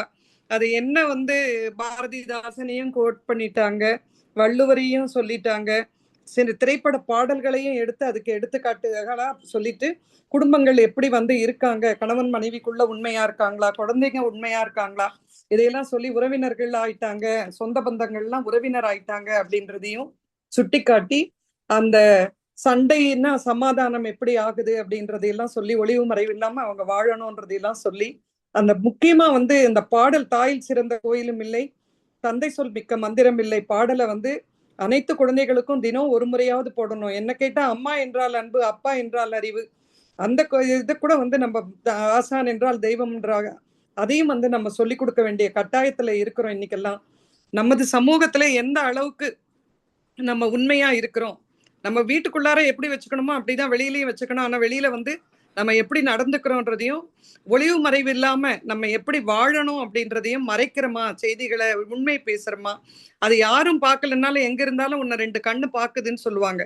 அந்த மாதிரி வந்து நமக்கு 2 கண்கள் எங்க இருந்தாலும் பாக்குதுன்ற அந்த ஒரு உணர்வு இருந்துட்டாவே, அந்த பயம், கடவுளுடைய அந்த நம்பிக்கை இருந்துட்டாவே நம்ம வந்து இது மாதிரி தவறுகள் எல்லாம் செய்ய மாட்டாங்க. காந்தியுடைய அவருடைய ஆங்கில சொற்கள் அந்த ஆய்வாளர்கள் வந்து சொல்லியும் அவர் எப்படி வந்து மாத்தல, தப்புன்னாலும் இருக்கட்டும்ன்றது அவருக்கு எந்த அளவுக்கு ஒரு மன நிம்மதியை கொடுத்துருக்கோம். இல்லைன்னா அவர் பின்னால மகாத்மான்னு சொல்லும் பொழுது நம்ம இப்படி பண்ணமே அந்த தப்பு அப்படின்றது அவருக்கும் கொஞ்சம் இதுவா இருந்திருக்கும். ஆப்ரஹாம் லிங்கன்ல இருந்து எந்த அளவுக்கு வந்து எல்லாரையும் சுட்டி காட்டி எல்லாரையும் எடுத்துக்காட்டு சொல்லி, முக்கியமா துப்புரவு தொழிலாளியாக இருந்த பத்மா அவங்க எப்படி வந்து உணவு பட்டலன்னு நினைச்சு நகையை எடுத்துட்டு போயிட்டு அந்த நகையை வந்து ஒப்படைச்சாங்க, அதுவும் அவ்வளவு நகைகளை. அதுக்காக அரசாங்கம் நல்லா பாராட்டுச்சு, அவங்கள பெருமைப்படுத்தினாங்கன்றது ஒரு பக்கம் இருந்தாலும் ஒரு ஏழ்மை நிலையில இருக்கிறவங்க எவ்வளவு ஒரு நல்லா வந்து பண்ணியிருக்காங்க. இதை வந்து மன நிம்மதியோடு உறங்குவோம், இறைவனிடம் இறக்கும் போது நிம்மதியா போவோம், இது வந்து நமக்கான நன்மைகள்லாம் சொல்றது. புனித நூல்கள், அது குரானா இருக்கட்டும், பைபிளா இருக்கட்டும், பகவத்கீதையா இருக்கட்டும், இதையெல்லாம் எப்படி சொல்லுது அப்படின்றதையும் அழகா சுட்டி காட்டி எந்த அளவுக்கு வந்து வார்த்தைகள் நம்ம வந்து பேசணும், எப்படி எல்லாம் நடந்துக்கணும் அப்படின்றதையும் ரொம்ப சிறப்பான பொழிவு. வாழ்த்துக்கள் ஆண்டனி கிரேசி அவர்களுக்கு. ரொம்ப நல்ல நிகழ்ச்சியை நடத்தி கொண்டிருக்கும் கலந்துரையாடும் குழுவுக்கும் வாய்ப்பு அளித்த பிரம்மநாயகம் அவர்களுக்கும் என்னோட நன்றியை தெரிவிச்சுக்கிறேன். மகிழ்ச்சி அம்மா. மிக சிறப்பான ஒரு வாழ்த்துரை வழங்கிய பிரேமாம் அவர்களுக்கு நன்றி பாராட்டி, இனி வருகிறது உண்மையின் மதிப்பை மீண்டும் மீண்டும் நினைவூட்டுக்க வேண்டிய அவசியம் நமக்கு ஏற்பட்டுள்ளது. தம் வாழ்நாள் முழுவதையும் சத்திய சோதனை என்ற பெயரிலேயே வாழ்ந்தார், சத்திய சுயசரீதியாகவும் வழங்கினார் மகாத்மா காந்தியடிகள். வாழ்த்துரை வழங்க வருகிறார் மலேசியா ஜானகி பொன்னன். அவரை தொடர்ந்து அணியமாக இருக்குமாறு சிங்கப்பூர் சீர்காழி அவர்களை வாருங்கள்.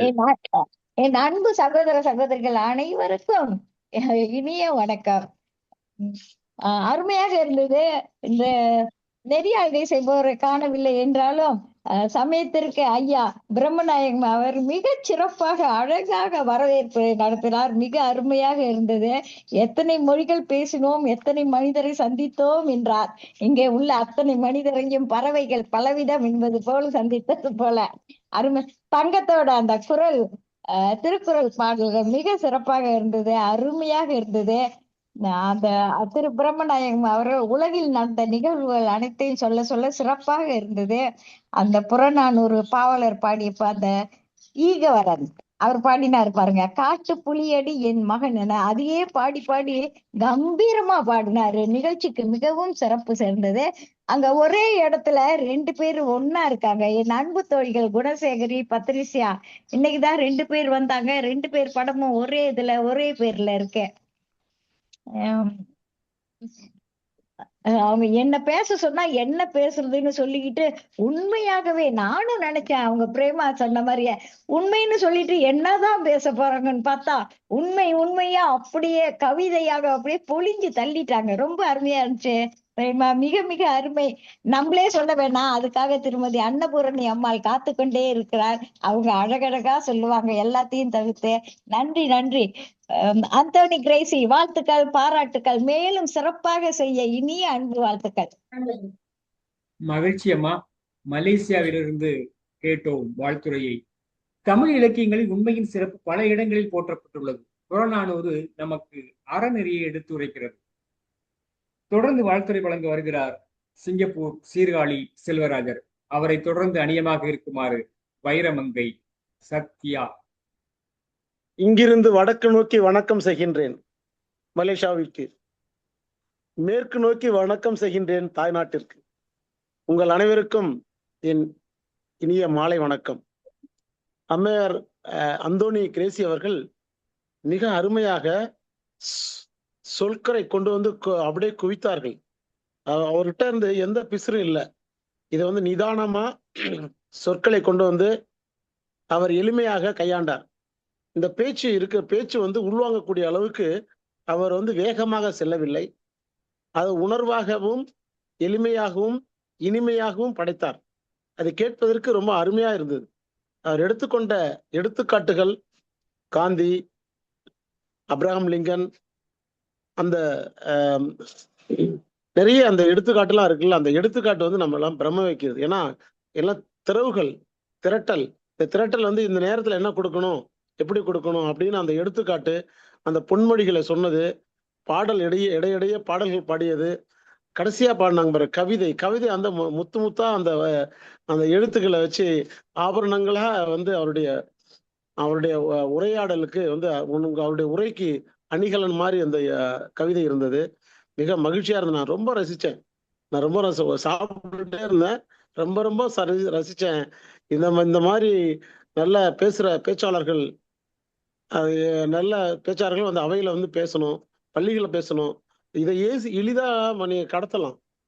பேசுவதற்கு யாருக்கும் வந்து கேட்பவர்கள் சோர்வு ஏற்படாது. ஆக வந்து என்னன்னா, நீங்க வாழைப்பழத்துல ஊசி ஏத்துற மாதிரி ஏத்துவீங்க. அந்த மாதிரி நல்ல சொற்களை சொல்றீங்க. அருமையான சொல்லாடல் நல்லா இருந்தது. ரொம்ப நல்லா இருந்தது. இதெல்லாம் பின்னாடி வர அன்னபூர்ணா அசத்த போறாங்கன்னு சொல்றேன். ஆக சிறப்பா இருந்து வாழ்த்துக்கள். நன்றி. சிங்கப்பூர்ல சீர்காழி செல்வராஜ். மகிழ்ச்சியா.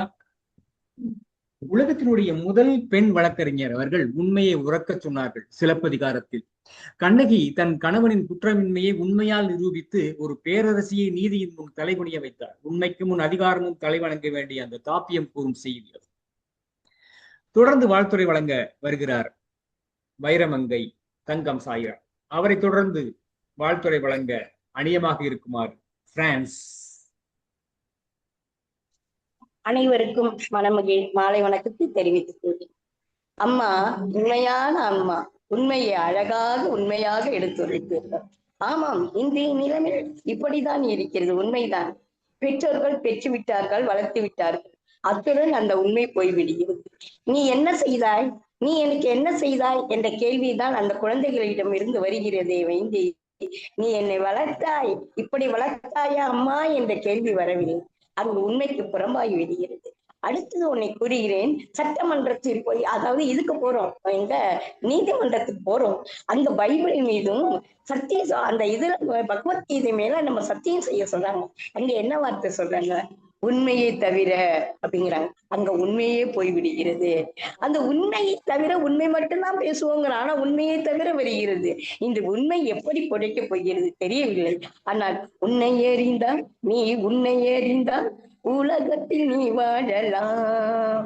உயர்ந்தாலும் தாழ்ந்தாலும் தலை வணங்காமல் நீ வாழலாம். உண்மையை நம்ம உண்மையை இது பண்ணுவோம். அடுத்தது என்னன்னா, இந்த காந்தி பற்றி, ஐயா எனக்கு கொஞ்சம் மன்னிச்சுங்க, கொஞ்ச நேரம் எடுத்துக்கிறேன். ஏன்னா அந்த உண்மை என்னை வந்து அப்படியே உருக்க வச்சுது. அதனால அந்த காந்தியடிகளை சொல்லக்குள்ள அவரை கொண்டு மாமிசம் இதை மூன்றையும் தொடக்கூடாதுன்னு அவரும் போய் படித்தார்.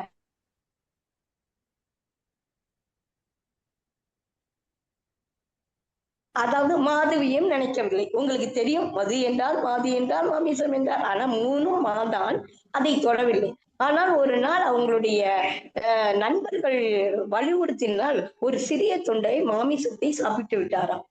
அந்த நைட்டெல்லாம் ஒரு வயிற்றுல ஆடு மேன்னு கத்திச்சோம். காலையில அவர் எழுந்து உடனே அம்மாக்கு ஒரு கடிதம் எழுதினாராம். அம்மா, நான் ஒரு தவறு செய்து விட்டேன். அம்மாக்கு இங்க இருக்கிற அம்மாவுக்கு தெரியவா போகிறது? உண்மை அவரை சுட்டது. எனக்கு நான் தவறு செய்து விட்டேன். நேத்தி ஒரு தொண்டை மாமிசம் சாப்பிட்டுட்ட, நைட்டெல்லாம் என் வயிற்றுல ஆடு கட்டுச்சு. ஆனா இன்னைக்கு அந்த பாட்டன் கொண்டால் பாவம் திண்டால் தீரும் இதுதான் என் கட்சி அப்படின்னு இன்னைக்கு சொல்றோம். ஆனா அன்னைக்கு அது இல்ல, அந்த உண்மை இருந்தது. அப்படிங்கும் போது அது ரொம்ப அழகா இருந்தது. அதே போல ஓமத்தூர் ராமசாமி அவங்கள பத்தி நீங்க பேசுனீங்க, ரொம்ப அழகா இருந்தது. இது அடுத்தது இன்னும் என்ன சொன்னோம், உழைத்து வாழ வேண்டும் பிறர் உழைப்பில் வாழ்ந்திடாதே, சிரித்து வாழ வேண்டும் பிறர் சிரிப்பில் வாழ்ந்திடாதே. அதாவது உழைத்து வாழ்ந்தால்தான் நமக்கு ஒட்டும், வேறு எதுவும் ஒட்டாது. இந்த உண்மையில் அவ்வளவு நீங்க நிறைய சொன்னீங்க, அது கொஞ்சம் கொஞ்சம் அடிச்சுக்கிட்டேன். அது ஒண்ணு மட்டும் நான் சொல்லியிருந்தாங்க. உண்மை ஒரு நாள் வெல்லும், இந்த உலகம் உன் பேர் சொல்லும், அன்று ஊரே போற்றும் மனிதன் நீயே நீயடா நீயடா. பொய்கள் புயல் போல் வீசும், ஆனால் உண்மை மெதுவாய் பேசும், அன்று நீயே வாழ்வில் வெல்வாய். அரிச்சந்திரன் கதை நமக்கு தெரியும். அவரை ஒரு பொய் பேசக்கூடாதுங்கிறதுக்காக மனைவி இருந்தார், குழந்தை இருந்தார். ஆனால் அறவும் தீண்டி குழந்தை இறந்து விட்டது. அதை கொண்டு போய் என்ன பண்றாங்க, இதுக்கு எடுத்துட்டு போறாங்க, இடுகாட்டுல எடுத்துட்டு போய் புதைக்க போறாங்க. ஆனா அவருக்கு தன் குழந்தைன்னு தெரியவில்லை, காசு கொடுத்தாதான் அந்த தகனத்துக்கு எடுத்துட்டு போறேங்கிறாங்க. அப்பதான் சொல்லுவாங்க, அந்த திருமாங்கல்யங்கிறது யாருக்குன்னா கணவருக்கு மட்டும்தான் தெரியணும். இன்னைக்கு இது பக்கத்து திருமாங்கல்யம் ஆகிவிட்டது. மேல போட்டுட்டு போய் அது திருமாங்கல்யம் தெரிய தெரிய நடக்கிறது, ஒவ்வொரு நாளும் ஒவ்வொரு வகையா போய்விட்டது. ஆனா அதுதான் அரிச்சந்திரன் சந்திரம் அதிகமா கட்டியது அந்த கயிறு தாலி, அந்த ஒரு பாட்டு வரும். அந்த கட்டி அரிச்சந்திரனுக்கு தெரிஞ்ச உடனேதான், என்ன உன் கழுத்துல தாலி இருக்கிறது, அது வித்து கொண்டு வா அப்படிங்கும் போதுதான் அவளுக்கு தோணுது, ஆஹா அப்ப நம்ம கணவருக்கு மட்டும்தான் அந்த திருமாங்கல்யம், அப்ப இவர் நம்ம கணவர் அப்படின்னு தெரிஞ்சும் அந்த குழந்தைக்கு காசு வாங்கிதான் அந்த தகனம் நடத்துறாரு. அப்ப இதுல என்ன தெரியுது, உண்மை வென்றது. இன்னைக்கு நம்ம என்ன பொய் சொன்னவங்க நம்ம இது சரித்திரத்துல இருக்காங்களா? கண்டிப்பா இல்ல. உண்மை மட்டும்தான் வாழ்ந்து கொண்டிருக்கிறது. சுட்டாலும் சங்கு நிறம் எப்போதும் வெள்ளையடா, மீன் மக்கள் என்னாலும் மீன் மக்கள் தான். அடுத்தது, பொன்னோடு மண்ணெல்லாம் போனாலும், பொன்னோடு மண்ணெல்லாம் போயிடுது, அவள் புன்னகை கொள்ளையிட முடியாதடா. இங்க மலேசியா ஜானகியின் புன்னகையை கொள்ளையிட முடியாதடா. அதே போல பொய்கள் புயல் போல் வீசும், ஆனால் உண்மை மெதுவா பேசும். உண்மை எப்படி தெரியுமா மெதுவா பேசிச்சு இன்னைக்கு? Anthony Gracy is a very great woman. I salute to her. அவ ஒரு கிரேஸ் இல்ல, கிரேட் உமன்.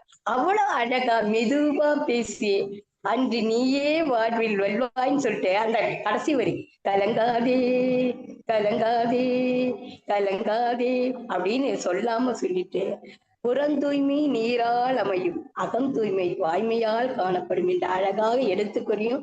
இவ்வளவு நேரம் எனக்கு நேரத்தை கொடுத்த அனைத்து தமிழார்ந்த சான்றோர் நெஞ்சங்களுக்கும் சான்றோர்களுக்கும் நன்றி கூறி விடைபெறுகிறேன். நன்றி, வணக்கம். அந்தோனி கிரேசி அவர்களே, கிரேட் உமன், கிரேட் உமன். வாழ்க பல்லாண்டு தெளிந்த நீரோடை போல தமிழும் தமிழையும் புலமையும் வாழ வைக்க வாழ்வாயா. நன்றி. மகிழ்ச்சி. நீண்டதொரு நெடிய வாழ்த்துரை வழங்கிய வைரமங்கை தங்கம் சாய்ராம் அவர்களுக்கு நன்றி பாராட்டி, உண்மையை பற்றி நாளைய சிறப்பு அழைப்பாளர் என்ன சொல்கிறார், பிரான்சிலிருந்து பாவலர் பத்ரிசியா பாப்புராயர் அவர்களை அன்போடு அழைக்கிறோம். அவரை தொடர்ந்து அணியமாக இருக்குமாறு பல்லடம் சுவாமிநாதன் ஐயா அவர்களை அன்போடு கேட்டுக்கொள்கிறோம். வாருங்கள் பிரான்ஸ் பாவலர் பத்ரிசியா பாப்புராயர், வாருங்களம்மா. நீங்க தான் வாழ்த்துறை வழங்கணும், ஒளித்தடை நீக்கிட்டு பேசுங்கம்மா.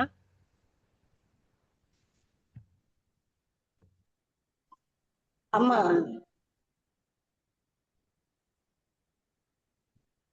கேக்குதா உங்களுக்கு? பாவலர் பத்ரிசியா உங்களுக்கு கேக்குதா? அங்க பேசுறது கேட்கலையா உங்களுக்கு? பத்ரிசியா அவர்கள் வருவதற்கு முன்பாக சிறப்பான உரை, அருமையான எடுத்துக்காட்டு. நன்றி, வாழ்த்துக்கள். பல்லடம் சாமிநாதன். மகிழ்ச்சியா, மகிழ்ச்சி.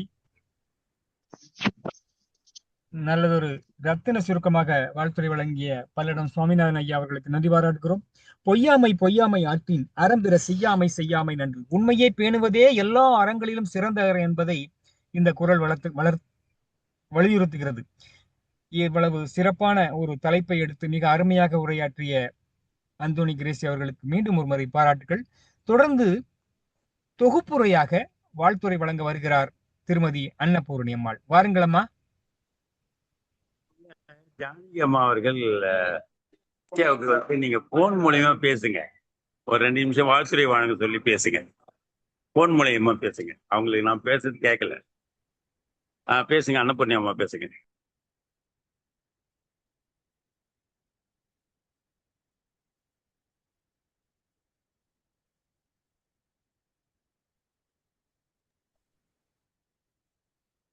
கால அவகாசம். அம்மா வாருங்களம்மா, ஒளித்தடை நீக்கிட்டு பேசுங்கம்மா அன்னபூர்ணி அம்மா. ஒளித்தடை எடுங்க, ஒளித்தடை எடுங்க. ஐயா என்ன கூப்பிட்டீங்களா? வணக்கம். ஒரு கெஸ்ட் வந்துட்டாங்க, அதை பேசிட்டு இருந்தேன், கவனிக்கல ஐயா, மன்னிச்சுங்க. அழைத்ததற்கு நன்றி ஐயா. இன்று நம்முடைய சிறப்பு அழைப்பாளர் அந்தோணி கிரேசி அம்மா அவர்களுக்கு முதற்கண் என்னுடைய வணக்கம். சான்றோர் பெருமக்களுக்கும் குழந்தைகளுக்கும் என்னுடைய வணக்கங்கள். இன்னைக்கு தலைப்பு உண்மை அப்படிங்கிறது ரொம்ப அருமை. ஏன்னா உண்மைங்கிறது உண்மையா இருக்கணுங்கிறது ரொம்ப முக்கியம். அடுத்தது அவர் சொன்ன அந்த உண்மைங்கிறது உயரிய பண்பாகும் அது அப்படிங்கிறது சொன்னாங்க. அப்புறம் ஐவகை இலக்கணத்துல பெயர் சொல்ல இந்த உண்மை வருது அப்படிங்கிறத எடுத்து சொன்னாங்க.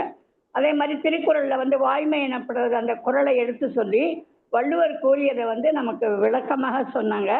அப்புறம் பொய்யும் சில நேரங்கள்ல மெய்யாக கருதப்படுகிறது அப்படிங்கிறத சொன்னாங்க. அடுத்தது இந்த குடிகாரன் கதையா, அது அந்த மனைவி எப்படி இது பண்ணான்ங்கிற அந்த நிகழ்ச்சியை சொல்லும்போது ரொம்ப நல்லா இருந்தது. அப்புறம் தனக்குத்தானே என்று உண்மையாக இருக்கணும், தனக்குத்தானே எல்லா விஷயத்திலும் உண்மையா இருக்கணும் கண்டிப்பா அப்படின்னாங்க. அப்புறம் நம்மோட தொடர்புடைய நம்ம உண்மையா இருக்கணும். எதுல செயல்களையாட்டும் மற்ற எல்லா விஷயங்களையும் உண்மையா இருக்கணும். இதுக்கு அம்மா பாடிய பாடல் ரொம்ப அருமையா இருந்தது.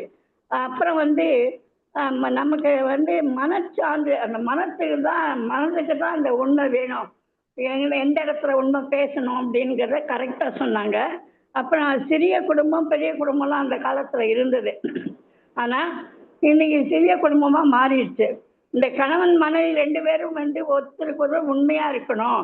அதே மாதிரி குழந்தைகளும் உண்மையா இருக்கணும். கைபேசி ஒருத்தருக்கு ஒருத்தருடைய கைபேசியை மாத்தி மாத்தி பேசக்கூடிய ஒரு இது வேணும் அப்படின்னாங்க. அடுத்தது பெற்றோரை மதித்து பிள்ளைகள் நன்கு நல்லா உண்மையா இருக்கிற குழந்தைகள்லாம் மதிச்சு நல்லபடியா வாழறாங்க இப்போ அப்படின்னாங்க.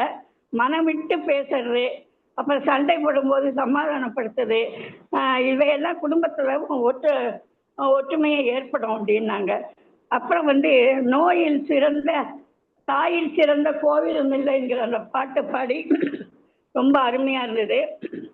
இப்பாடலை தினமும் குழந்தைகளை கேட்க செய்யணுங்கிறத சொன்னாங்க. அப்புறம் அடுத்தது நாமும் சமுதாயமும் எப்படி இருக்கணும், சமுதாய மக்கள் எப்பப்பா சந்திக்கணும், அதாவது பணியை உண்மையாக செய்யணும், நல்ல கருத்துக்களை பார்த்து அவங்க கிட்ட சொல்லணும். இதெல்லாம் சமுதாயத்துக்கு ஏற்றது. அடுத்தது பொது இடங்கள்ல நம்ம சுத்தமா வச்சுக்கணும். நம்ம வீட்டு குப்பையை அடுத்த வீட்டு குப்பையில போடக்கூடாது, எங்க போடணுமோ அங்க போடணுங்கிறத அறிவுறுத்தி சொன்னாங்க. அதுக்கு மாற்றுத்திறனாளி முதியோருக்கெல்லாம் உதவி செய்யறது ரொம்ப நல்ல பழக்கம். எதை சிந்திக்கிறீர்கள் செய்கிறீர்கள், எதை செய்தாலும் உண்மையா செய்யணுங்கிறத அடித்து சொன்னாங்க. அப்புறம் காந்தியடிகள் பற்றியும் அவர் உண்மையான நடந்த நிகழ்ச்சியை எடுத்து சொன்னாங்க. அதுக்கடுத்தது ஓமாந்தூரார் அவருடைய இதையும் எடுத்து சொன்னாங்க. பணம் கொடுத்து பெறாத இதெல்லாம் எனக்கு தேவையில்லை அப்படிங்கிற மாதிரி சொன்னாங்க. அப்புறம் நமக்கு அதாவது நேர்மையான மனிதனுக்கு மன மகிழ்ச்சி நிம்மதி இது 2ம் ஏற்படும்ங்கிறத அழகா எடுத்து சொன்னாங்க. அப்புறம் அந்த பத்மா என்ற அந்த துப்புரவு பணியாளர் அந்த நகையை போலீஸ் காவல் நிலையத்தில் ஒப்படைத்ததை அவருடைய நேர்மையை உண்மையான இதை எடுத்து சொன்னாங்க. அரசன் காவல்காரன் அந்த கதை ரொம்ப அருமையா இருந்தது. அதாவது நான் வெறும் காவல்காரன் தான், மாம்பழத்தை சாப்பிட சொல்லி நீங்கள் எனக்கு உத்தரவு போடலை அப்படிங்கிற அந்த உண்மையை சொன்னதுனால அவர் அரசர் ரொம்ப இது பண்ணார், ரொம்ப பாராட்டினார். அப்புறம் எவ்வளவு அவர் எவ்வளவு உண்மையா இருக்காருங்கிறது தெரிஞ்சது.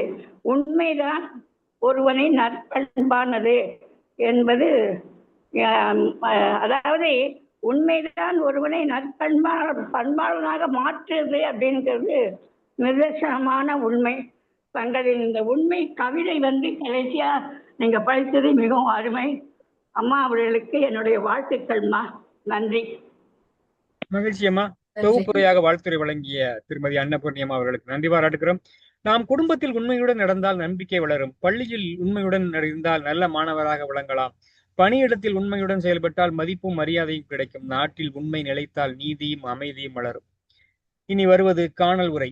காணல் உரை என்பது சிறப்பு அழைப்பாளருக்கு மீண்டும் ஒரு முறை தரப்படும் வாய்ப்பு.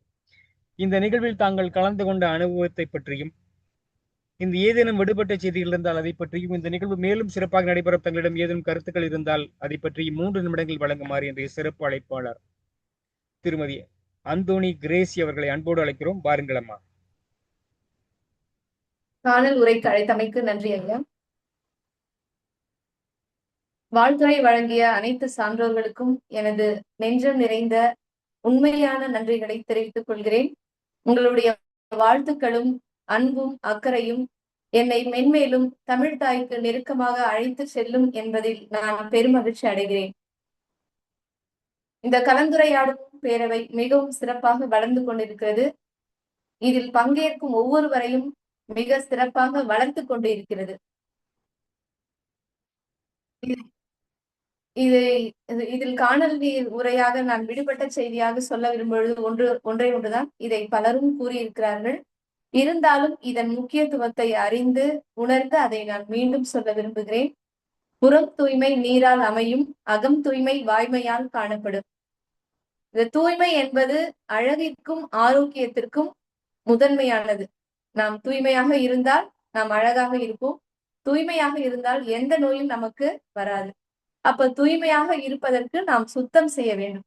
நமது வீட்டை, நாம் பணி செய்யும் இடத்தை, நாம் பழகக்கூடிய எல்லா இடங்களையும் நாம் சுத்தம் செய்ய வேண்டும். அது ஆரோக்கியத்திற்கு முதன்மையான படியாக அமையும், நமக்கு அழகையும் தரும். அதிலும் சிறப்பாக மன தூய்மை என்பது ஒருவருக்கு மன நிறைவை தரும், மன நிம்மதியை தரும், உள்ளத்தின் அழகை தரும். உள்ளம் அழகாக இருந்தால் முகம் தானாக அழகாக மாறிவிடும். அப்படி என்றால் நம் உள்ளம் அழகாக வேண்டும் என்றால் அந்த உள்ளத்தை, மனதை நாம் தூய்மையாக்க வேண்டும். அதை தூய்மைப்படுத்தக்கூடிய ஒரே ஒரு கருவி என்னவென்றால் அது உண்மை மட்டும்தான், வாய்மை மட்டும்தான். நாம் வாய்மை பேசும் பொழுது நமது உண்மை, நமது உள்ளம் தூய்மையாக இருக்கும், அழகாக இருக்கும், ஆரோக்கியமாக இருக்கும் என்பதை கூறிக்கொண்டு காணல் நீருக்கு வாய்ப்பளித்த அனைவருக்கும், ஐயா பிரம்மநாயகம் அவர்களுக்கும் நன்றி கூறி விடைபெறுகிறேன். நன்றி, வணக்கம். மகிழ்ச்சி அம்மா. சிறப்பான ஒரு காணல் உரை வழங்கிய அந்தோணி கிரேசி அம்மா அவர்களுக்கு நன்றி பாராட்டி இனி வருவது நிகழ்ச்சியினுடைய 3ஆம் பகுதி. முறையாக நன்றி தெரிவிக்க வருகிறார் சைனா. வாருங்கள் மாணவி சைனா. அழைத்ததுக்கு நன்றிங்க ஐயா. இன்றைய நிகழ்வு 2216. இன்றைய சிறப்பழைப்பாளர்